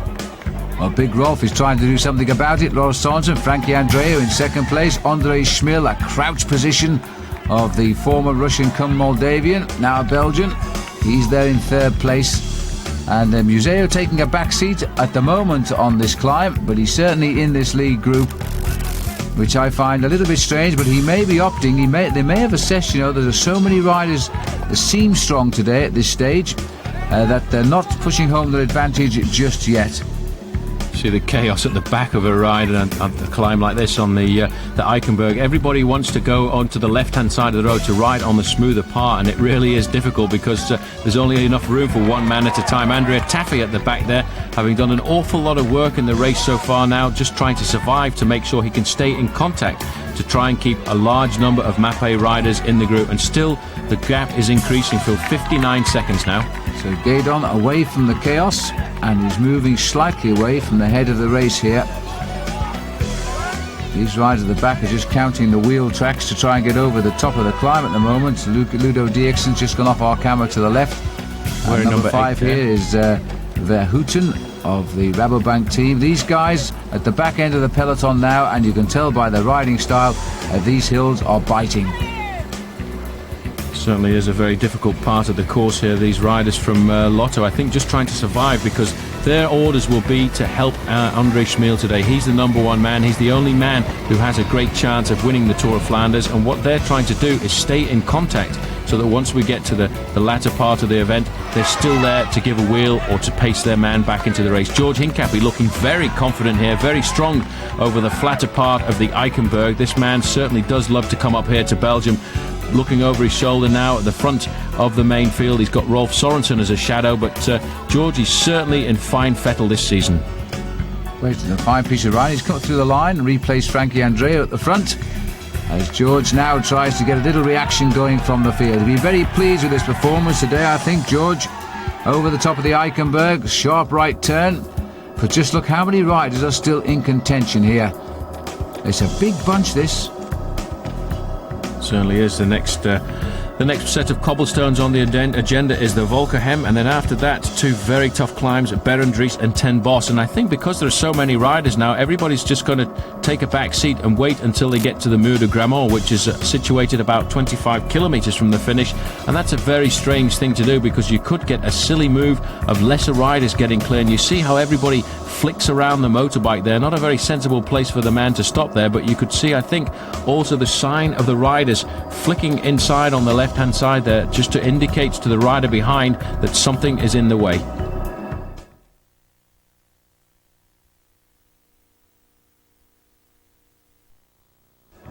Now once again, because there are so many riders in this lead group, the impetus is turned off, and once again a rider having a little dig to try and stir it up. Like Martin Den Bakker, a man we haven't seen a lot of over the last few years, but he's decided now that he's going to get out there and try and toughen up the race. Obviously got the nod from Rolf Sorensen, but straight onto his wheels Stefano Zanini, who's riding a storming race here this afternoon, and never very far away there in third position is Andre Schmeel. Fourth position going to Johan Museeuw. So although there is no major panic on at the moment, all of these top names are riding very close to the front. I think they've got the feeling that a breakaway is going to form quite soon, so they don't want to be the ones to instigate it, but they want to be the ones to cover it. Well, they're continuing to try and shape this race without success at the moment. Jesper Skibby, who's trying to get away here. Strange to see him in this new jersey, the Jack and Jones team, the new Danish national team almost. They're representing Denmark now with a new team, and it looks like there's a little difficulty at the back here, and in fact that could well have been Johan Museeuw going back, but it wasn't. That was Franco Ballerini. So Mappé not having all the luck this afternoon. Ballerini back with the team trying to get a new wheel. Well, he's had a puncture, and that's sad for Ballerini, the man who is the top boy when it comes to the classics. They've lost a strong man there, but the way they're riding these climbs, he should come back up to this group okay. Looking down from the helicopter, you can see now the leader, and you can see the pack just fanning out behind. This will be Skibby we're looking at down here, I think. The leader might be still a little bit further on. There he is. So Skibby's got himself caught in no man's land. The lead still of Frederick Guédon is 59 seconds. And Jesper Skibby is trying to get himself across there. He too realises that this could be an important move, and if you can get 2 or 3 riders at the front, then you will have a chance of outwitting the heads of state. But all the time these little splinter groups are going off the front. Everybody now seeing, I think, feeling that there is a strange tactical manoeuvre going on in the event this afternoon, and they might think that this could be the chance for a surprise victory like that of Jackie Durand just several years ago. I think you're absolutely right, because when you get a team as dominant as Mappé and a team to watch like that, well, the scenario is ripe for somebody to nip away and steal the show. And Guédon is going to try, and he's going to try as long as he possibly can here, because the chase behind is still not organised at all. That's Martin Den Bakker. And in fact, no, it's Mark Wouters who's got himself up there now. There's Henk Vogels in the white Gan jersey as well. So he's got himself in the selection just now. Certainly has, and riding for Polti there is Salvato. He's moved on. Cristiano Salvato, he's moved into the group. So in fact, that little acceleration there has forced around about 10 riders to move off the front of the main field. But now they're starting to react. You can see that big long line showing that it's very fast in the main field. They don't want anybody to get a chance of clipping off the front. And in fact, it looks as if they've managed to pick up Jesper Skibby, because there's another rider from Jack and Jones in this group. Lars Mikkelsen sitting at the back here was in that early attack, still finding the strength to hang on in there. Mark Wouters is just in front of him from the Rabobank team. Still a lot of workhorses here, but no big names from what we can see. As we go now steadily through the line here. No, not Bart Lazen, it's Wilfred Peters, the big strong man of Mappe, who's up there. In fact, that isn't Jesper Skibby, so Skibby must still be surviving out of the front. The situation, in fact, Race Radio giving us is Guédon is still leading, and he's 11 seconds ahead of Jesper Skibby, so Skibby has almost got across to the man at the front. The rider from Croffy this year, an Olympic gold medalist, Christophe Capella, riding very well in a situation like this, and the man ready to take up the work at the front, Wilfred Peters. And the USP is Frankie Andreu, so that's a nice little breakaway, but it hasn't got the men that we would have expected in. Although they're getting on with the job in hand right now, but no Museo, no Schmill, and no Sorensen. And of course no Ballerini, because this has all happened while he's been off the back with a flat tyre. Certainly has, but this Group 2 is not completely organised as they should be. The man doing the great job at the front in no man's land is Jesper Skibby. He's trying to catch the lone leader, Frédéric Guédon. But this little group is concentrating on also the chase down now. Christophe Capel. But there's still nobody to actually organise this group. There's no natural leader. So this is a very strange counter-attacking group. Here's Jesper, who has pulled off one or two big results in his life. Had a very serious crash once in Tirreno Adriatico as well, which he thankfully has recovered from, to race at top level again. Well, here he is, Frédéric Guédon. A surprise of Paris-Roubaix, who's now causing one or two surprises here as well. 40 seconds ahead of Skibby, which means that we must be still about a minute back to that main chase group, and then even further now back to the Museo group. Well, Guédon looking very comfortable, not looking as if he's panicking at all, not putting himself under any stress. He's still having the sense to eat and to drink and to keep his energy levels topped up. He'll know exactly what's happening behind him, because the gap is around about 1 minute to the main group that's chasing him, so he'll have information coming from his team manager to let him know that there is a man coming up very quickly behind him in the shape of Jesper Skibby. And the man now trying to get across on his own, once again, Cristian Salvato of Team Polti. And it looks again as if the whole race is starting to come back together, because this is, I think, one of the strangest Tour of Flanders I've ever seen, because there's no real hammer going down at the moment. The race keeps splitting up and all the time regrouping. It's not followed a pattern at all. That's Salvato down there, that sort of advanced party of four. Two more riders bridging the gap. But you see, they're just looking at each other once again, which means that the big field will just reel them back in. There's Andre Schmiel. He's got across to that group. He must have leapt out of the main field. He's the most attentive rider so far this afternoon. He's looking for the little groups to get clear. He's, I think, trying to surprise some of the big names like Johan Museo, who's got a lot of lieutenants around him, like Ballerini and Zanini and Taffy.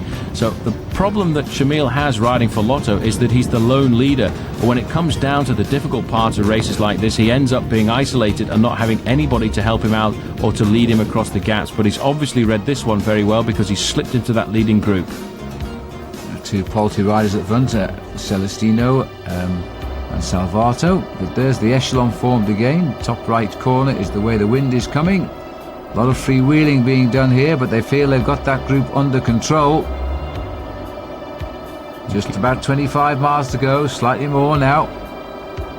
Michele Bartoli in third position there, surrounded by riders from Lotto and from Rabobank. But this team, Asics, have put the hammer down. They've decided to bring it all back together. He's obviously thinking back to how he won the Tour of Flanders by attacking over the top of the Mur de Grammont. But this man we're looking at now in the green and red jersey of Lotto, Andre Schmiel, is very attentive. He's looking for a nice little breakaway to go clear before he gets to the Mur de Grammont. But now, once again, the whole race coming back together, apart from, of course, the two men out in front. Well, sooner or later, they'll stretch the elastic to the limit. Let's have a look and see where Jesper Skibby is. There he is. We can see him. So too can the chase now on this long straight road. And Jesper, to me, doesn't look to be going quite so well as he was a little bit earlier on. Well, initially he closed down the gap very quickly indeed, but now he's starting to get into the more difficult part of the course. It's very open and very windy, and here's a chance to look at his performances in the Tour of Flanders over the last few years, and he's had some very good ones, very close to the win, but never managed to make the top three. He certainly has, 6th, 7th and 8th over the years. Seiko boys trying to fight their way back into the picture. They had 2 men in the original breakaway. So it's very unusual to swing the camera around at this stage of the Tour of Flanders and see so many riders still in with a chance. And 1 or 2 are going to be getting quite confident at the moment about this situation, but the explosion, I think, is shortly to come. Ekimov rubbing his left leg, and Bartley is here. He, for me, is now the big danger in this raceway. There's Ekimov. Marco Celestino, the rider from Polti, just in front of Ekimov there. So a lot of the big names moving to the front. They're all very attentive. They're all looking for the split, but it is a very big main field. Still, Frédéric Guédon hanging on at the front, and what he will have next on the horizon is the very difficult climb of Berendries, and almost immediately after that, Ten Bosch. Those will be the 12th and 13th climbs of the day, a total of 15. It really is a pretty heavy menu when it comes to climbing in the Tour of Flanders. As you said earlier, Phil, they're never very long, these climbs, but I think it's the repetitive nature in the final kilometres of the Tour of Flanders that makes them so difficult. Well, many of the people watching here, of course, they've nipped in their cars and they've zigzagged over the course to catch a second glimpse, and as soon as they've gone by, they'll be heading down to the finish in Meerbecker. 15 seconds now it is to Skibby. So Jesper is suffering, but is slowly closing that gap and might well reach Guédon. And the way the chase is messing about today, if those 2 riders do get together, well, you may have a big surprise on our hands here. Next off, the Berendries. Very big group behind there. They're all jockeying for position, waiting. I think I do feel now that what these riders have decided is, because there are so many of the big names, they're going to wait till the Mur de Grammont, because if you're strong, that is the point where you can actually make the difference, going over the top of that climb and then straight down to Ten Bosch. An attack coming there from, it looks like one of the Mappé riders, and I think that is Andrea Taffy who's gone off the front. So Mappé now not very happy by the size of the group, and they've sent one of their men out in front to try and track down Jesper Skibby. Well, we're looking here at Leon Van Bon. There's the gap between Guédon and Skibby, 15 seconds. And Van Bon has gone off the front of the group, and that means that Taffy is the lone rider trying to chase him down. Well, Van Bon, very unhappy with just a bronze medal in the World Road Race Championships last year. But my goodness me, I think it was a very good performance by him. Jan Ross has discovered him in the Tour de l'Avenir a few years ago, and he's stayed with Jan ever since. And now he's beginning to really flower as a top bike rider. Well, there's the arrival of big Andrea Taffy.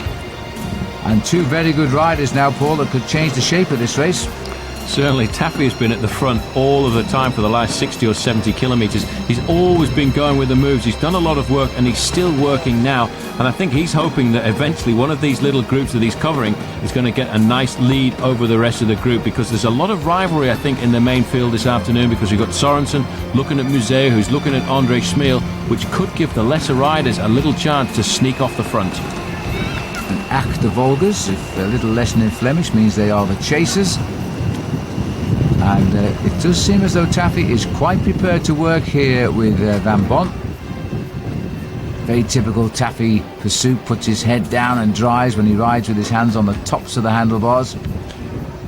Great start to the season. He's one of the rare Italians that doesn't mind going to strange places to start off his season. The Tour of Langkawi this year gave him his first win as a professional in a time trial when he won the prologue there around the island of Langkawi, and he held on to that yellow jersey for an awful long time after that, and he came back, and obviously it's done him a lot of good because he's still in great shape.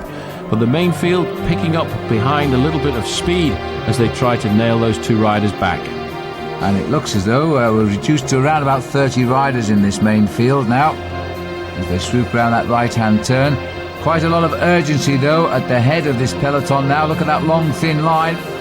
And that's a sign that they're at last getting down to a workmanlike chase here, because they probably don't like the thought of Van Bon, a very good candidate for victory, or Taffy getting up the road. But they didn't seem to be too worried about Jesper Skibby nor Guédon, and they are getting together, but very slowly. As you can see, we're spread across 42 seconds now, the escapers on the road, and a little bit further back to the main field. So we're still just on that 1 minute spread. amazing the performance of Guédon at the front of this race. He went out there very early on at the top of Kortekeer. Jesper Skibby, a lot fresher, went out after him and nailed back that gap very quickly to begin with, but now he just can't close the final few meters, and that 11 seconds must seem interminable to him because he'll be able to see Frédéric Guédon, the Frenchman, in front of him all the time, and these two riders trying to leap across the gap. But as you said, I don't think they're going to get too much of a chance because the main field won't let two men like that go clear. Well, I think it's the Lotto team of Schmil who are actually trying to chase down these escapers and still keep Schmil in with a chance of a late win in this race near the end. These two, it seems to be, unless it's just when the camera goes alongside, most of the work seems to be being done by Taffy. So he's anxious to be free. I thought he was in trouble a couple of climbs back too when he seemed to be slipping away from that field because he missed the split and he had to race back across the gap when the field slowed down at the front. But here's the main field. There's the Lotto boys in charge. Certainly they've sent their man Ludo Dirksen to the front there to try and pull it all back. They're obviously trying to set something up for André Schmil, who's riding like a true captain in third or fourth position there. Right on his wheel, Johan Museo. But interesting to note, in fact, that Museo is still taking a back seat, leaving it up all to his lieutenants to try and ride away from the race, but always staying at the front, trying to avoid any mechanical problems, trying to avoid any danger like last year. This is round about the point last year where he had that little fiasco when he rode into Bruno Boscardin sitting at the back of the main group, and it was not his fault at all. The Italian was looking round over his shoulder and rode into Museo's back wheel, and the two riders went down. Back to Guédon. It's already on the slopes here of Berendries, which is around 13% at the hardest part, and certainly done a very good ride. He went out front at 217 kilometres, and now we've covered almost 240, and still Jesper Skibby can't nail down the last few metres to the back wheel of the Frenchman. Well, he's ever so close. He might get some encouragement at this point because it looks closer than he really is because of the gradient of the climb. Still 11 seconds, in fact. He's thumping out the rhythm now as he slowly but surely gets up to Guédon. It might be in Guédon's interest to actually ease back and let Skibby get up there. It seems silly for two guys to waste so much energy separated by a few seconds on the road. A lot more serious faces in the main field though. Now this is André Schmil right on his wheel. That is Johan Museo. They've decided now's the time to put the hammer down, and they're going to, I think, try and split off the front. The referee on the motorbike there having a little bit of difficulty getting himself out of the action. And André Schmil really has got the hammer down, covered all the time here by Johan Museo, and there is a slight gap starting to appear there, Phil. Well, the Berendries is where Schmil has decided to have a go. That's why the Lotto boys brought him to the springboard, but Museo obviously smelt a rat and has moved up as well. Remarkable, the pressure put on by André Schmil there has split 4 or 5 riders off the front of the main field. Still, Frédéric Guédon hanging on at the front there, about to get caught, I would think, very shortly by Jesper Skibby. There's Skibby, and it's still down to just a few metres, but this is Museo. I don't know where these guys have come from. Museo, Schmil has gone across that gap. Well, that's a remarkable performance because at the bottom of this climb they were 40 seconds behind. This is Bartoli coming across. Van Petegem is already there, and Manuel Magna, and one of the riders from Polman, so that could still be Scott Sunderland, and if it is, he's riding the best Tour of Flanders he's ever ridden. Well, this group now surely is going to do something about it because these are the top names here. The top Italian has made the gap, Michele Bartoli, Museo and Schmil. So this attack by Guédon, which seemed a silly attack at the time, is beginning to shape this Tour of Flanders right now. It certainly is. In fact, that was Scott Sunderland who just got onto the back of that group there, so the Polman's rider certainly having a great day this afternoon. Van Petegem now for TVM coming to the front, and very shortly the French rider will be able to look over his shoulder, and I think he'll be relieved to see that in fact his own teammate Emmanuel Magna has made it into that group. So Française des Jeux, after a very quiet start to the season, now putting themselves in a position of force with 2 men in this leading group. Schmil looks over his shoulder as they pick him up too. Schmil twice third in this classic over the years. He had a 4th and a 6th, but he's never won it. Now Guédon looks pretty cool as he gets passed by the group. Magnon, his teammate, is sitting at the tail just to see if he wants to lift back on. But this is a select group now. In front is Scott Sunderland, in front of Magnon, and then we've got Schmil, Museo, there's Skibby,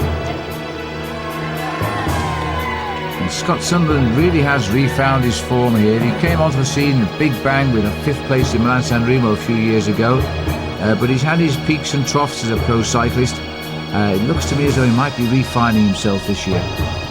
Once again, Phil, that group got away on the climb of Berendries there, and it looked to me as if that was the decision of the race. All the big names were there, but in fact the main field is not very far behind. I would estimate only around about 15 seconds down the main road. They've got a very big group of riders pulling themselves back to the head of affairs again. So amazing that the whole race once again coming back together. That's the group that Museo was in. So this is really quite a strange Tour of Flanders. It's certainly very, very different from previous years here. Everybody seems to think they have a real chance of winning this race. And yet we still have the favourites very much at the head of the field. Bartoli, Schmil and Museo.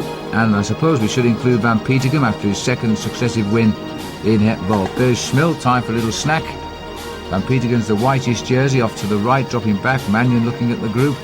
And this is the group. Skibby is here. Johan Museo at the front as well. You can see following Wheels, I think, now. Still hovering off the front of that main group, but it's only 10 seconds. So Museo, Van Petegem, Guédon has got in there as well. And Skibby's decided now it's his turn to go out alone. Well, Skibby's gone because they've caught Museo and he figures they won't want to chase him down. Well, we'll see, because it looks like he's wrong, and that's what he does think, because the whole line has reacted here. Museo sitting on the back, I think just trying to ascertain what tactic he should adopt now, because starting to loom on the horizon is the Mur de Grammont. They are about 15 kilometres away from the Mur, which is a very difficult climb. And that is when I think if you're thinking about winning the Tour of Flanders, that's the ideal place to launch an attack. Situated there just around about 10 miles from the finish, it's a very good place to ride alone to victory. And indeed, it's been the highs and the lows for Museo over the years. Last year was one of his lows when he came over there chasing after having had a puncture. Bit of shouting going on there. I think it's among the riders here as the gaps begin to open. 34 kilometres to go, just over 20 miles to the finish, and Skibby says, well, if you're going to sit behind me, I'm going to freewheel. None of these riders very happy. I don't think that anybody's putting in the full effort into the success of this breakaway, because looking back there, you could see that main field was right behind them once again. There are too many heads of state, and everybody's a little worried at the moment of putting too much energy in, because there's still quite a long way to go before we get to the Mur de Grammont. There you can see Scott Sunderland going through in the poleman's jersey, followed by Guédon and Johan Museo. But all of the time these riders are a little bit worried about the return of the main field. Well, I think they should be, because I think in fact that main field is going to come back if they continue like this, because nobody is putting the back behind the move, and I think there are too many big names come up here now. They're not going to carry Bartoli or Schmil or Museo to the finish. They continue to look at each other. Museo does a fair bit of work at the front and then drops to the back and has to sit out and watches what's going on. And the answer is, just look in the gap where there are far too many motorbikes right now. The main field is coming back yet again. Talk about a tenacious bunch this year. There they are, and the gap is closing down. So it's still very much anybody's ronde this year. It certainly is. The next town they'll come to is Brakel. And in fact, and who lives there, Paul? Peter Van Petegem lives not too far away, so he'll be the local boy right now. As you see the general regrouping there, wearing number 4 is Martin den Bakker, former national champion of Holland. It's nice when you live in the village and you're in the league group, as Peter Van Petegem is, at such a close proximity to the finish of this year's Tour of Flanders. He still has very much a real chance of pulling this one off.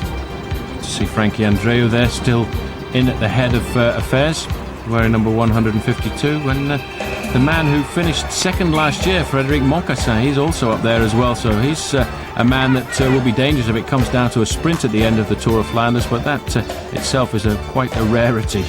Yes, but he'll only finish second or third, Paul, because I think in the last season he's had 14 second or third places and he's still waiting for the win. That must be so frustrating. It's unbelievable, because he's always there in the right place at the right time, but somebody just gets over him when it comes down to the final sprint for the line and beats him by half a centimetre. But surely his day will come, and he has ridden very well in the past in the Tour of Flanders and Paris-Roubaix, so it could well be that a big group will come to the finish in Meerbeek this afternoon, and that will give the Frenchman a chance to take victory. But once again, as soon as it slows down, 1 or 2 riders nicking off the front.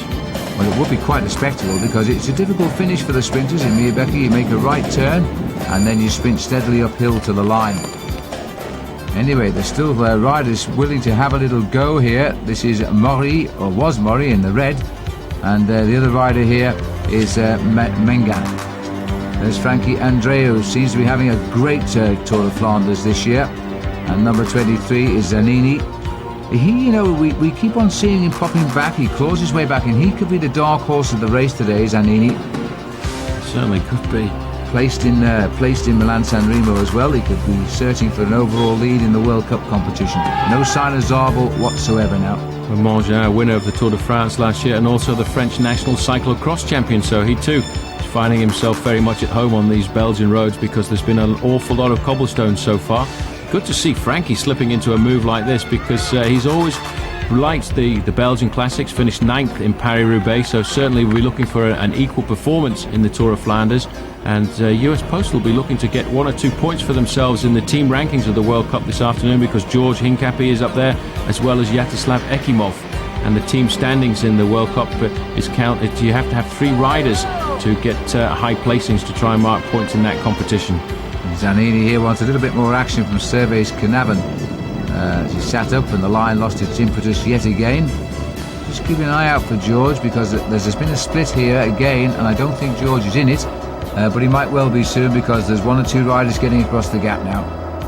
Certainly our reaction again there coming from Rabobank trying to pull themselves up, and that was probably Rolf Sorensen. In fact, it isn't. It's Mark Wouters coming across there. He's looking very good as well this afternoon. He's always been present, but nice to see so many of the Rabobank riders so close to the front in the Tour of Flanders. Maybe they do feel that Rolf Sorensen, the winner of last year, has a chance of getting away again now.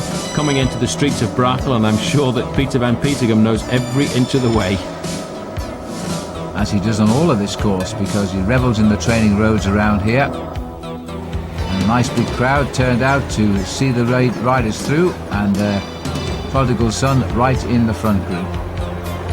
Banner across the road there showing the riders that very shortly they'll be going into Ten Bosch.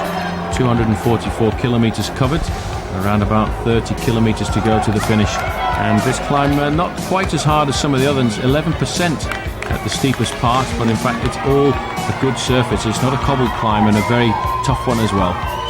High-speed springboard as we head up towards the famous Muur, which will be the one after Ten Bosch, where all the race vehicles even are turned away from that because of the possibility of breaking down on the cobble climb. There's the Ten Bosch slope, 11%, but as Paul said, it's not a cobble climb, so they should take it more or less in their stride. And that looked like Peter van Petegem going through as well. So it could well be that he's going to let everybody see him now. Now, will they go after him, Paul, or will they let him go? In fact, is it Van Dijk? Well, that's Hendrik Van Dijk, the winner of Brussels-Kern from last year. He's gone out to the front now, so obviously trying to open it up for Peter van Petegem as we get to this very difficult climb. Zanini looking over his shoulder to see what exactly he should do. And I would think the word will come from Johan Museeuw is nail it back, keep it all together. There's Museeuw, looking very comfortable in the middle of the main field, and right on his shoulder, in fact, Rolf Sorensen. Tough man, Museeuw. He's seen it all before. He's not going to be drawn yet. He knows that TVM has sent this man out there to try and draw the sting of people like him, and he's not having any of it just now. Well, having said that, Paul is going now. He's decided to really go too. He's let them move clear with Van Dijk, and now Museeuw has gone, and look at the speed of this man. He has ripped away from that field. This is a very serious move indeed. Very comfortable too. Time to look over his shoulder just to see what sort of damage has happened. He's trying to ascertain, I think, whether there are 3 or 4 men going to come across to him here, because that was an incredible attack. It looked as if he was just moving to the front there to set himself up for something a little bit later on, but once he saw that he had the gap, he put his head down and opened up a great gap over the rest of the field. I feel certain now we're very shortly going to see the shape of Andre Schmiel coming across, because these 2 men watch each other very carefully when it comes to the Tour of Flanders. Well, Johan Museeuw, he's gone very early if this is what he intended. He's still some 30 kilometres from the finish, around about 20 miles to race. and he has now opened a gap, and the man who is still chasing him down is Peter van Petegem, who might feel a little bit thwarted here by an attack I don't think van Petegem would have expected. Certainly not. I don't think anybody expected an attack to come there on 10 Boss, because they would all have expected the climb of the Muur de Grammont to be the decisive part of the course. Now Van Petegem only about 200 metres behind Johan Museeuw, and if these two riders can get together, then the race could very well be over.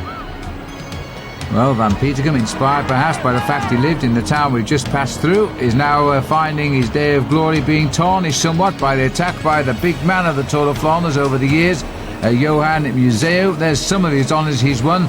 Classic races like the Amstel Gold Race and the Tour of Flanders, of course, and Paris-Roubaix. This is how it all happened, so very, very suddenly. The first big favourite to launch an attack, and my goodness me, put some power behind those pedals. He catapulted away on the climb, and now he's settling into a lead, but he's gone early enough, Paul, for them all to work it out and chase him down.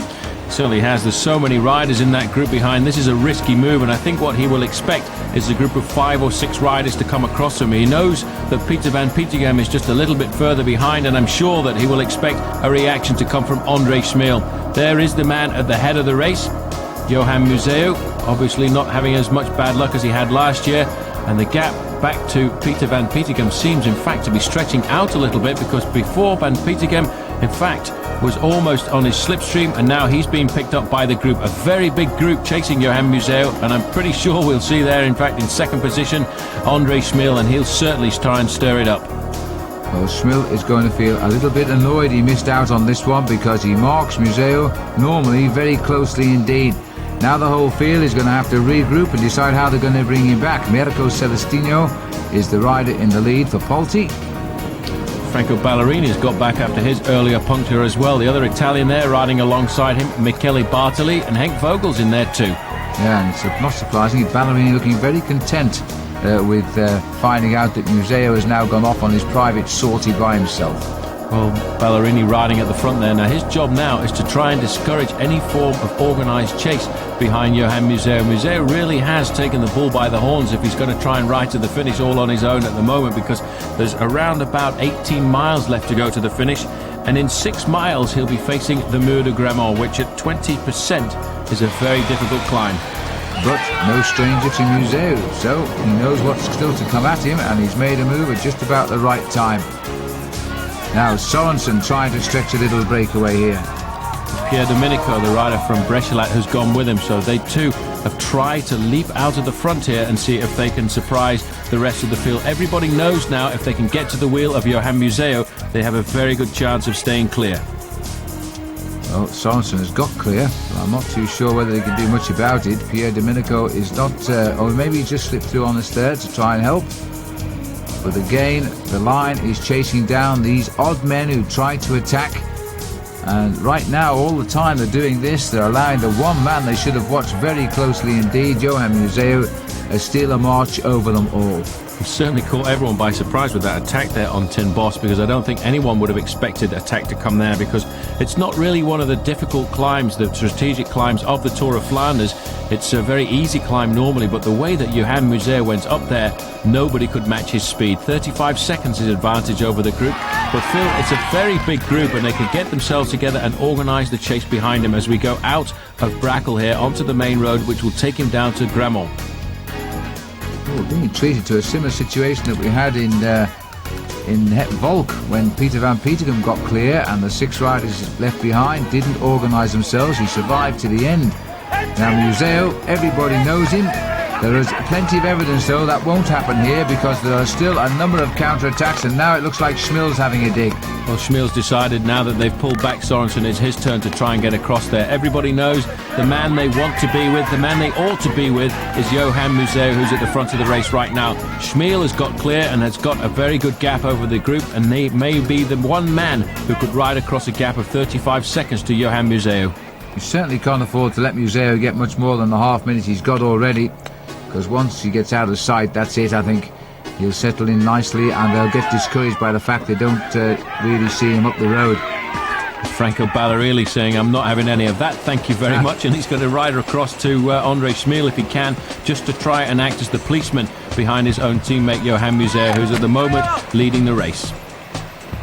Well, Museeuw had one of those horrible years when he was world champion. Lots of bad luck and a string of punctures in the big races and falls and all sorts. So often happens in your year of reign as world champion. But now with the weight of the World Championships rainbow jersey off your shoulders, it looks as though he's refound himself this year. Well, everyone criticises his season last year, saying that he didn't have such a great season. Well, he didn't in the one-day classics, but at the end of the season, if you add up his victories, he came away with 11 wins, so that's not too bad for a man who had a bad season. That's more than some professionals get in the whole career. These are the chasers now, and Ballerini has got across to André Schmil, and to annoy him, he's going to sit there and do nothing to help him chase down Ballerini's team captain. Ideal situation for Mapei to be in, because if André Schmil can get across to Johan Museeuw, the first thing that's going to happen is Franco Ballerini, who's just been sitting in the slipstream here, will launch the counter-attack. So for the moment, they've certainly got the Joker in their pack. That's the advantage of having the multi-million-dollar team. A certain amount of controversy over whether or not Mapei are going to continue at the moment. Their team, their general manager, Dr. Squincy, has been offered the possibility to sponsor a basketball team or even a Formula One team, and he said that later in the month of April he's going to announce whether or not he will continue to be involved in the sport of cycling. But the way that Mapei are riding, I would think he would be a crazy man to move away from cycling just at the moment, especially as his team is the #1 team in the world. I quite agree. And looking at this little group, it's just getting smaller and smaller here, or bigger and bigger, because in fact Martin Den Bakker has come across from Rabobank.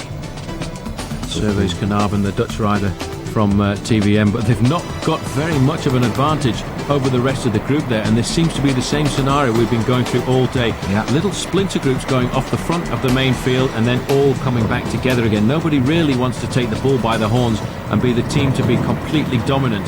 At the moment, the advantage is in the hand of Mapei.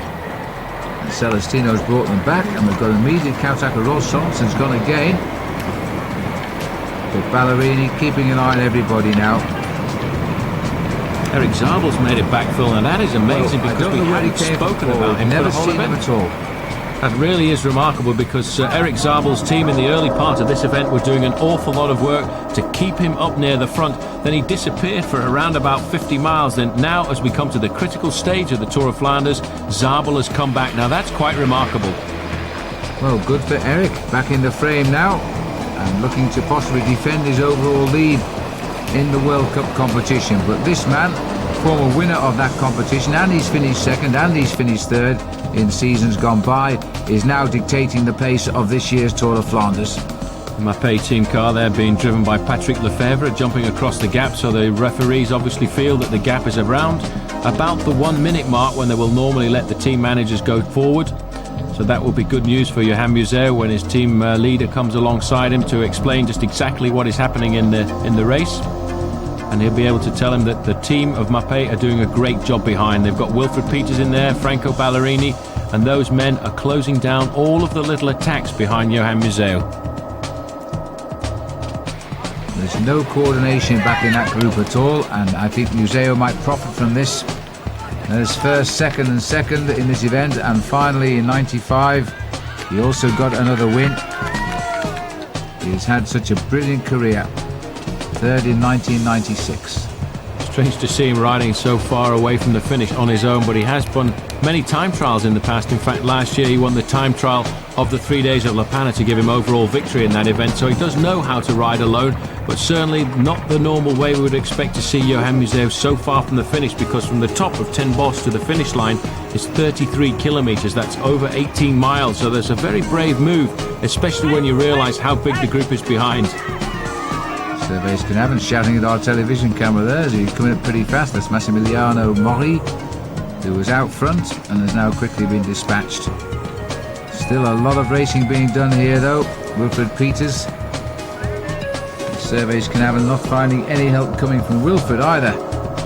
They won't find any help from any member of the Mapei squad because they want to put as much of an advantage into the hands of Johan Museeuw as they can. A lot of frustration coming from the other teams because they're doing such a great job. A different approach this year to the Muur de Grammont, straight into the town. Before, in fact, the Tour of Flanders used to go round the town and it was a big loop before you came into the bottom of the Muur. Now you come straight in over the canal and then straight up at the foot of the climb. And in fact, the climb a little bit longer than it has been in previous years, because once they get to the top by the little cafe, they go over the top by the church, making it just about 500 metres further. But that 500 metres, I think, could make all of the difference. Well, they're now all in a straight line here as we race through the centre of Gerardsbergen. And the only way out as far as this race is concerned is up the wall. And a lot of Belgians will be very happy at this site. Johan Museeuw, very, very popular rider indeed, now approaching climb number 14 of 15, still a way to go yet. This race far from certain for him, but he is looking so strong, and look at the crowd enjoying the sight of him now. He's pushed that gap out another 10 seconds, it's almost a minute as he starts the climb of the Muur.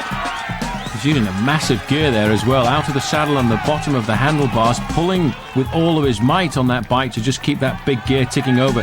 He doesn't look all that comfortable. In fact, he doesn't look like the Johan Museeuw we saw in the early part of the course here. He really is putting everything into this effort, and we go over the small cobblestones before he actually gets up to the very difficult start of the climb. And he's starting on his big chain ring. He won't be there for long, I don't think, as he now settles in. It's unusual to see Johan ride on the tops of the handlebars. His favourite style is down on the bottoms.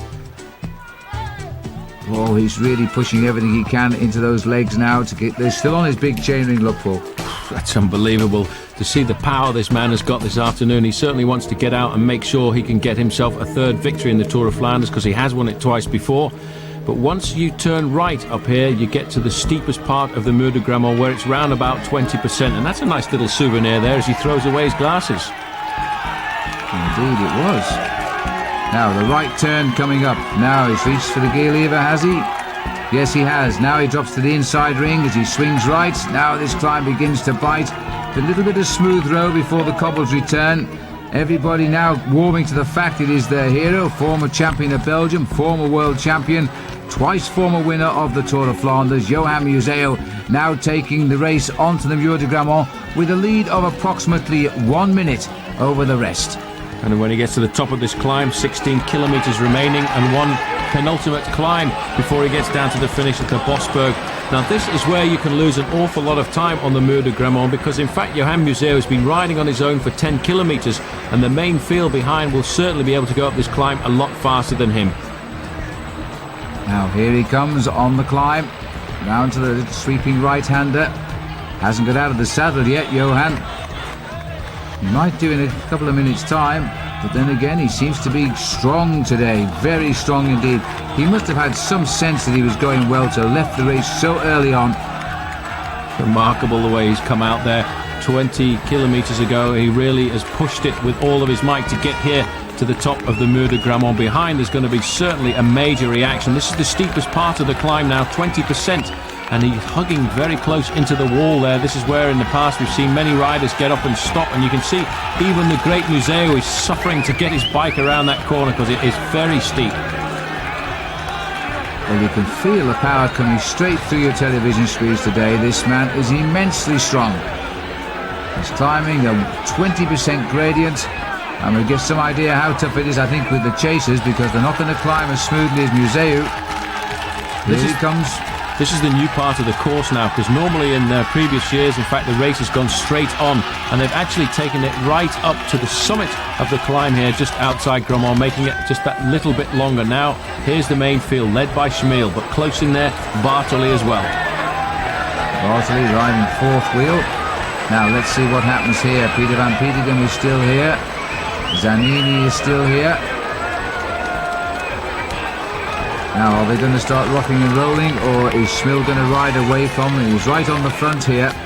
The move coming by Bartley there. He's moving up alongside Schmiel. He knows exactly how to attack on this climb. This is where he attacked when he went to win his Tour of Flanders a couple of years ago. So he may well be the man trying to get clear, but you can see everybody behind is just surviving, just struggling to get their bodies up this Mur de Grammont.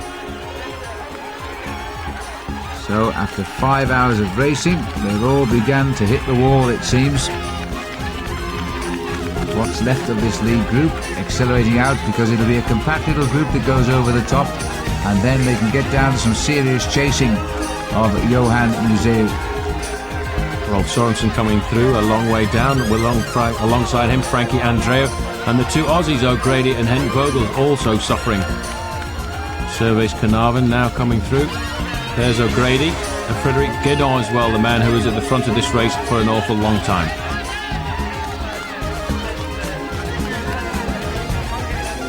And that's more or less the end of that original big bunch. As we zoom over the top of the Muur, there's still one climb left, the Bosberg, very often used as the springboard for victory, but today it's going to be the lifeline, I think, of Johan Museeuw. If he survives over the top of that, he should go down to the finish at Meerbeke to win the race for a third time.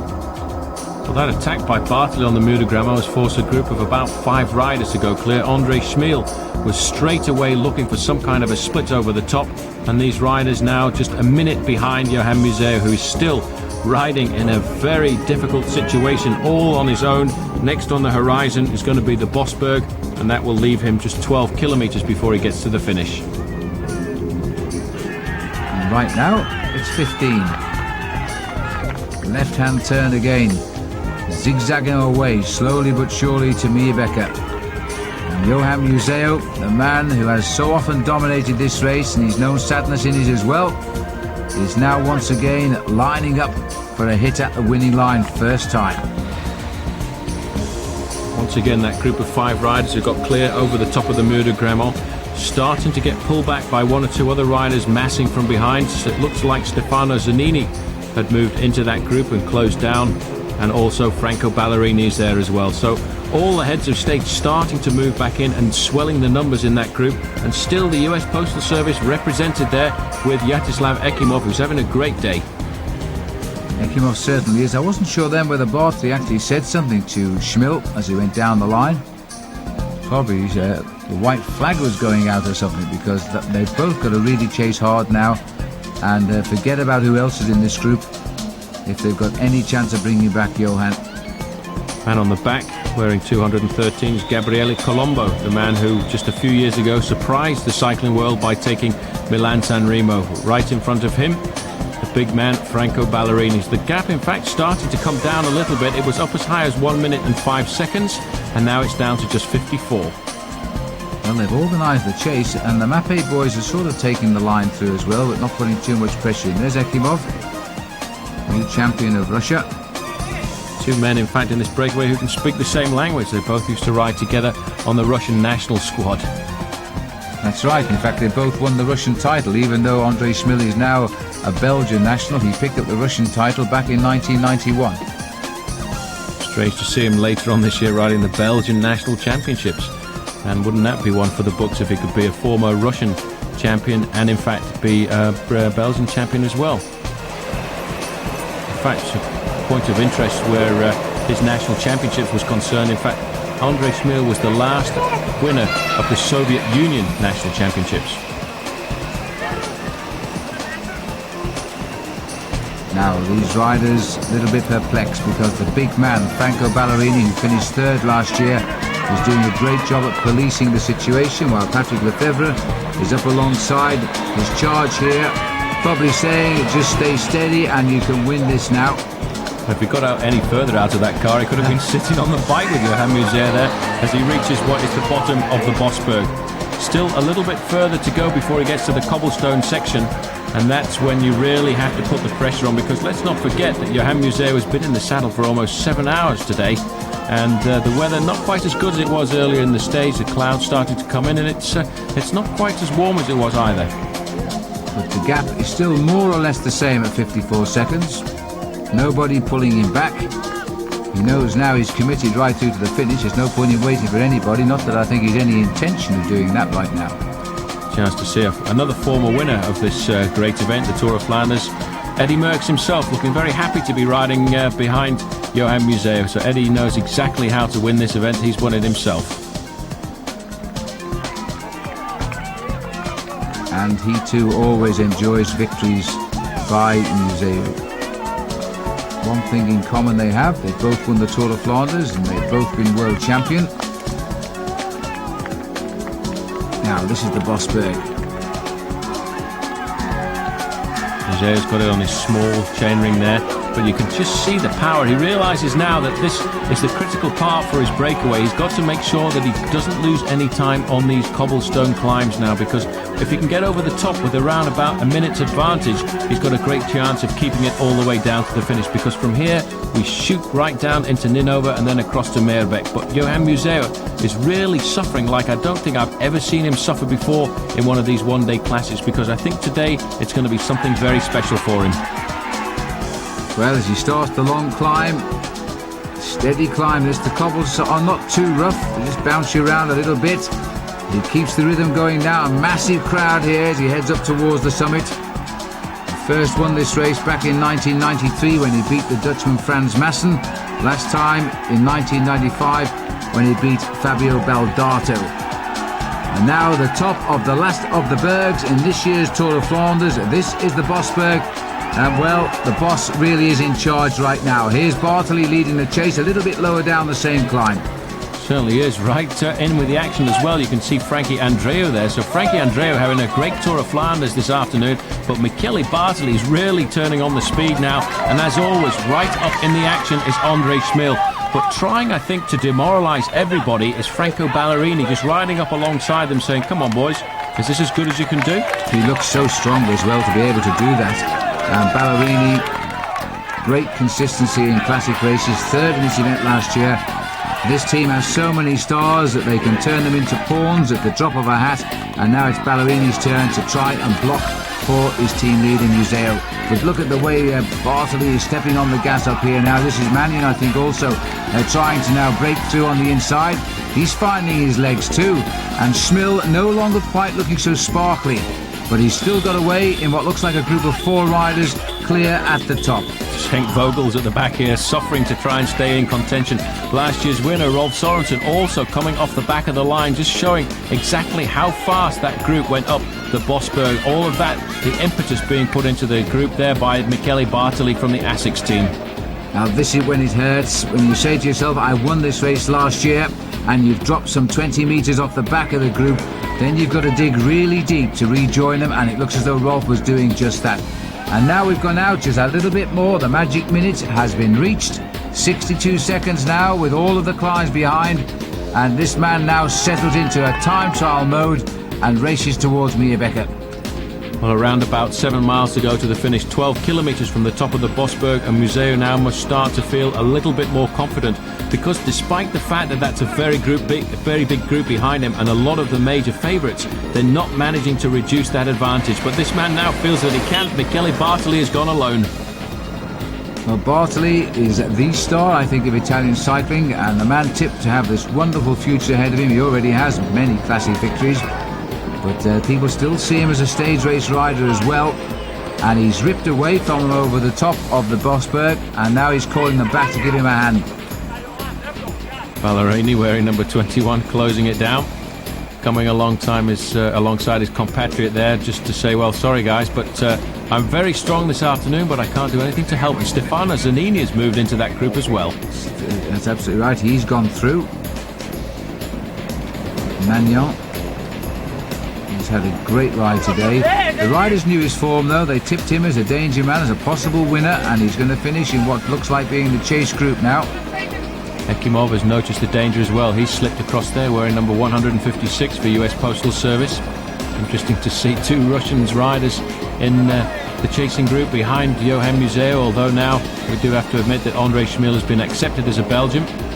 He certainly had a very long, illustrious career with the Russian amateur team. Museeuw sitting on the nose of his saddle, mouth wide open, fly catching as he tries to hold them all off here now. Well, that does appear, Paul, as though that big group behind is now split into 2 distinct bunches. And sadly, Frankie Andreou's in the second bunch, but certainly his team leader Ekimov has made the split. If that's the way it's going to stay. Just inside 9 kilometres to go. George Hincapie as well in that group with Frankie Andreou. So US Postal Service got to be pretty happy with their performance this afternoon. They've got their man Yaroslav Ekimov in the chasing group of riders behind the lone leader Johan Museo and 2 men behind, so that'll give them good points in the World Cup rankings this afternoon. But Johan Museo, Phil, at the moment is riding a stormer. It's amazing to see this man who's gone away almost 33 kilometres from the finish line, and he's still got enough energy to get out of the saddle and keep rolling that big gear. Totally confident now. His season, he started to show his form in the Het Volk race, and then soon after that was finished, he delivered 2 great wins here in Belgium on 2 other semi-classic races, Flesch Brabanson and Grand Prix E3 in Harelbeke. And now he's shown us just how good his form is. Certainly incredible. He looks very slim at the start as well, as if he's lost 1 or 2 pounds. Very cut, those legs of his as well. He came to this event, I think, trying to wipe away from his memory the disappointment of last year, because he would so dearly have loved to win the Tour of Flanders wearing the World Champions rainbow jersey. These are the chasers: Ballerini, Zanini, Van Petegem, all the names we've been talking about all afternoon, but they haven't managed to go with the right move, and that was the move of Johan Museo over the top of the climb of Ten Bosch. Well, the 7 of them got into that escape group now. Amongst the riders who they've left behind, Fabio Baldato, Henk Vogels and George Hincapie and Frankie Andreou. They're the riders who've been left behind as this second group on the road. Well, they might have had a chance, Paul, but you've got 2 Mappe in there, and if they take this group up to Museo, well, the combinations are enormous for the Mappes now. Unbelievable. They certainly have got the strong hand, but Michele Bartoli's not going to give up. He all of the time keeps moving to the front, trying to accelerate the pace. He's won the Tour of Flanders before and would love dearly to take another victory back to Italy. But it's going to be a very special man that pulls at Johan Museo this afternoon, because I've rarely seen him push himself so hard in the closing stages of a one-day event like this. He's got the face on him of a man really possessed. He's a pretty exciting bike rider, I think, too. And so hopefully we could see something maybe coming out of Bartoli later in the year. But I think the win in this race is beyond his dreams now. The great thing about Johan Museo is you can talk to any rider in the bunch, in the peloton, in the world of international cycling, and they won't have one bad thing to say about Johan Museo. They've got so much respect for this man, because he certainly is a true champion. He's definitely the champion of the late 80s and early 90s. Well, he's been so versatile over his career. He can ride stage races and he can ride single-day races with distinction. Yellow jersey wearer, let's never forget, in the Tour de France, green jersey winner. Although this year he has said that he doesn't want to go to the Tour de France. He wants to concentrate his whole season on winning the World Cup. He wants to make sure that he's good in these one-day events, which he certainly is today, then take a break and then come back after the Tour de France and make sure that he's good for the Championship at Zurich, the new World Cup event in Germany, the Grand Prix of Hamburg, and of course the end-of-season classics like the Tour of Lombardy. And that would be a great one for him to win, because he's never, up until now, been very competitive when he's gone to that end of the season. There's André Schmil, feeling a little bit the weight of the chase on his shoulders, I think, now, along with Bartoli, and Ekimov also putting his share in too. Peter Van Petegem. He was the last man, I suppose, to see the back wheel of Johan Museo over the top of Ten Bosch there. He got so close to Museo. He was only about 100 metres away when they came over the top of that climb there, but he just couldn't quite close down on the flying man from Gistel. There's the flying Baldato from Italy, but nobody's helping him now as he drives the line through. Ekimov follows. Schmil jumps across onto Ekimov's wheel. No, he doesn't. Well, they've got themselves a nice little group going here now with Van Petegem. All these riders seem, well, the 4 of importance are willing to work, but you see the others like Ballerini and Zanini. Zanini's in our picture at the moment. They're not going to help this at all. They certainly won't. It's not their place to. All they can do here is sit in the back as passengers, as Johan Museo, the lone leader, goes under the kite, indicating to him that he has 5 kilometres left to go in this year's Tour of Flanders. Just 3 miles before he can turn into the finishing straight, and what a glorious finish that's going to be, barring any kind of accident that could happen now. The crowd just shouting down the ears of Johan Museeuw. For the first time in a couple of years, we're not seeing him in the yellow, red and black as Belgian champion or the white rainbow rings as world champion, just simply in the multicoloured Mapei leaders jersey, team jersey rather, and now free as a bird in this race. Magnin seems to be having a few problems there with the front of his thigh, just shaking it a little bit. After a tough event like this, you do find at the start of the season that a little bit of cramp can creep in there, and he has been working very well with the rest of the group, trying to see if they can just limit the advantage that Johan Museeuw has. The last time check we had, in fact, it was coming down just a little bit, 50 seconds at the last information we got from race radio, but still they're not pulling it back quick enough. A little bit of slow motion there to give you some idea of the men who are working and the men who are not. Certainly a problem here. That was in fact Magnin stretching his thigh there, so obviously he's getting some form of cramp, which is why he pulled his leg up like that, just to try and stretch it a little bit, because this is a man who certainly has an excellent sprint when it comes down to the last few hundred metres. But all the time the other riders in this group are working at the front, and still the Mapei boys, Zanini and Ballerini, happy to sit at the back. So it looks like the gamble may have paid off here for Museeuw. One has to say, I can't believe it was planned. He seemed to take just the opportunity as it presented itself as he shot up the climb, and it may well be paying off for him. He never looks around. He knows by the way he's going, he knows the feelings he's getting from his body, that he is absolutely flying today. And he certainly knows the last few kilometres of this race. He's ridden this race so many times before and so many times to great success. 2 victories. This was going to make it a third unless anything happens between now and the finish line. But I feel the advantage he has over the rest of that group now. He could almost walk to the finish line. His team manager is right behind him there, Patrick Lefevre, giving him all the information he needs, letting him know that if anything does go wrong, he has 2 very strong teammates in that group of 7 riders behind. Well, they are closing down, but whether they're closing down fast enough, it's hardly debatable. They're pulling back at the moment about 2 seconds a kilometre, and if they keep that rate up, they're not going to bring him back. They certainly won't. His advantage is still hovering underneath the 1 minute mark, and he's now starting to look over his shoulder just a little bit. Now this is a psychological moment for many riders. Even though they're getting the time check from their team managers or they're getting a time check from the race radio, they still want to know for themselves. They still want a visual on what's the situation behind. And it looks as though Peter Van Petegem is also concerned about what's happening behind, because the group containing Scott Sunderland and George Hincapie are not very far behind. They're about to, we may be able to see them. They are just in the distance. There they are, so this group could come back together again. It certainly could, so a lot of panic's going to come into this group of riders now as they go under the banner there, showing them that they have 4 kilometres remaining before they get to the finish, and they will start to panic a little bit, because after all of the work that they have done since they left the Mur de Grammont, they will want to make sure that they don't get caught by the chasing group behind. But I don't think anyone's going to catch Johan Museeuw today, Phil, because he certainly is concentrated and he still looks very strong. There's no signs of weakness. Well, he's chosen one of the hardest ways to win this race for many, many years, I think, going like this on his own. But there's the big crowd. He's not far away now. Johan Museeuw will not feel safe, but at least surely, it's 59 seconds, so he's just inside the minute now. That should be far enough now as he races to the far end of the town and swings right up towards the finish.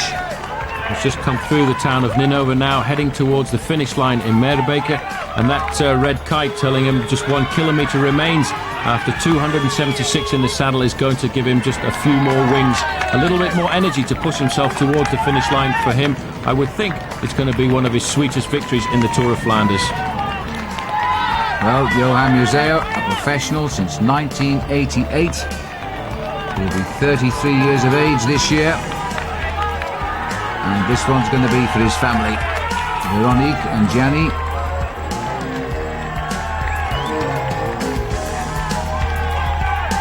And he's going to get the atmosphere, just the usual check over the shoulder, but it's going to be a lovely result for him this time.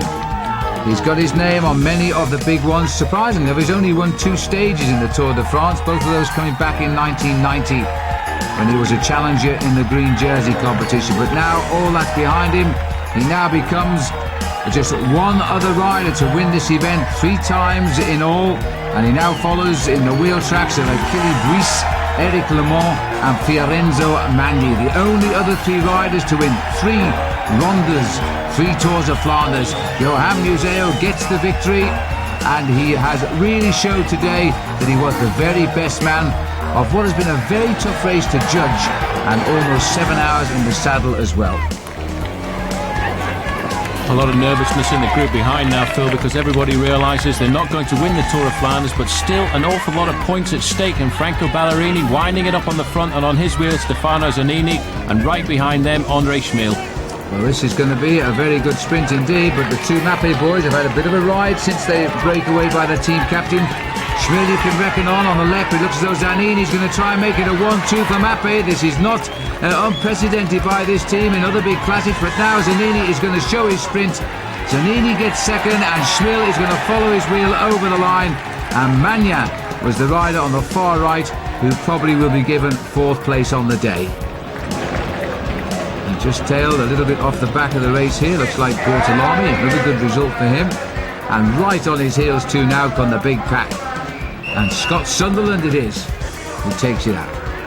No, it's Wilfred Peters, just ahead of Scott Sunderland.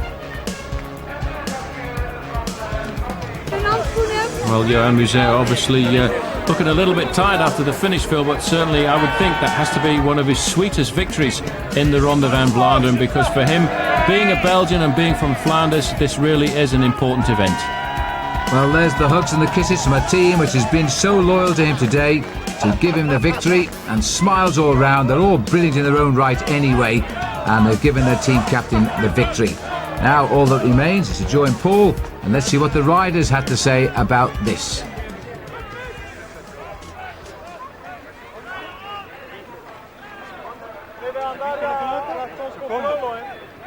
It was so hard.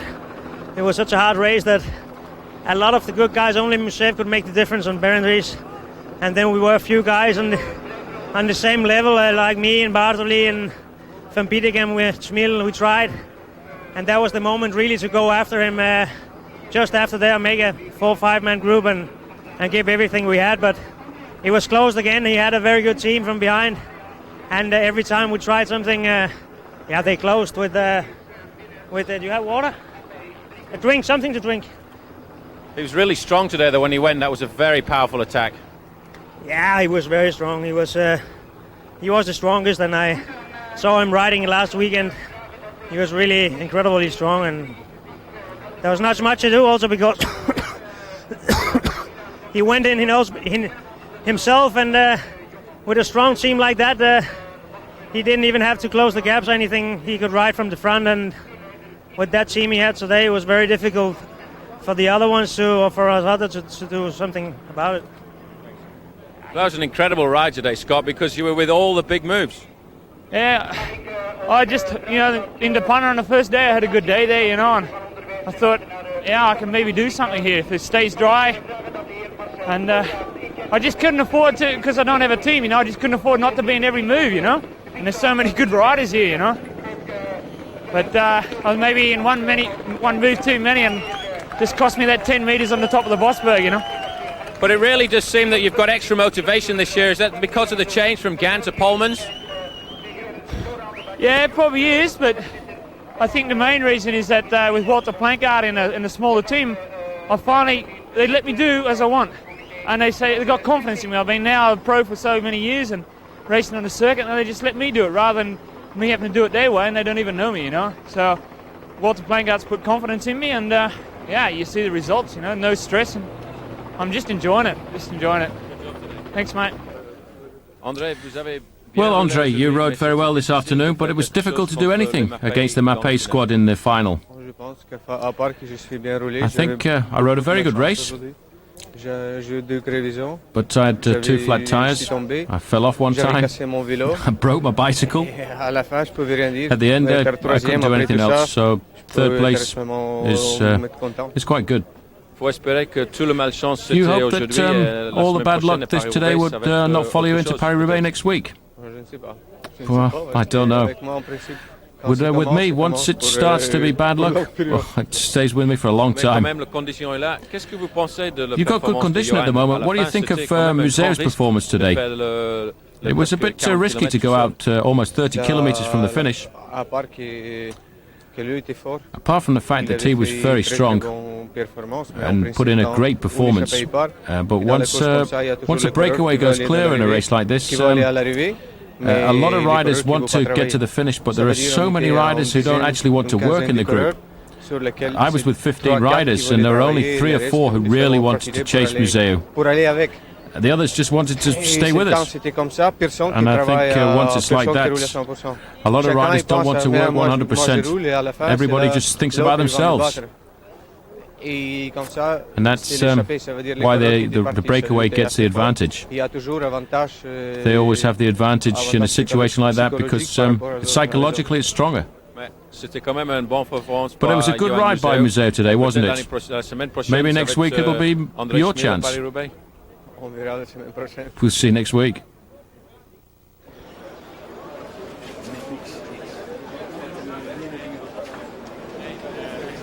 Johan, that was a great performance today, and that must be one that gives you an awful lot of pleasure. Yes, because to win 3 times the Tour of Flanders is very difficult.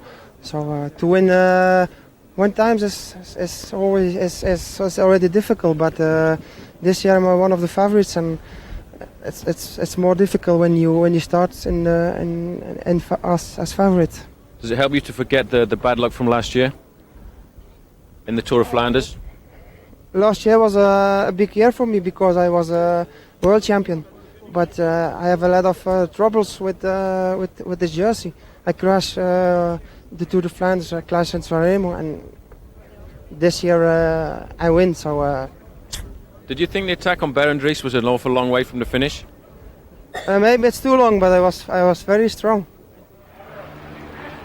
And the chance to look back all the way down the street here at the finish in Meerbecker. It's a wonderful feeling, and winning today by just a few seconds, he made it the hard way, breaking away with the best part of 20 miles to race to the finish. Johan Museo gets his 3rd win in the Tour of Flanders. Is this going to be the start of a great season for this man? On the podium today with Zanini on the left as we look at the picture, and André Schmil, and he will receive a magnificent trophy today as winner of this event. There's the final result, Museo winning ahead of Zanini and Schmil. Looking further down the list, Bartoli 6th, Ekimov coming home in 7th for US Postal, ever consistent Ballerini and Bortolami and Wilfred Peters also finishing in the top 10. Well, it looks as though Belgium really are on top form this year. May their good season continue. For Paul Sherwen, I'm Phil Liggett saying goodbye.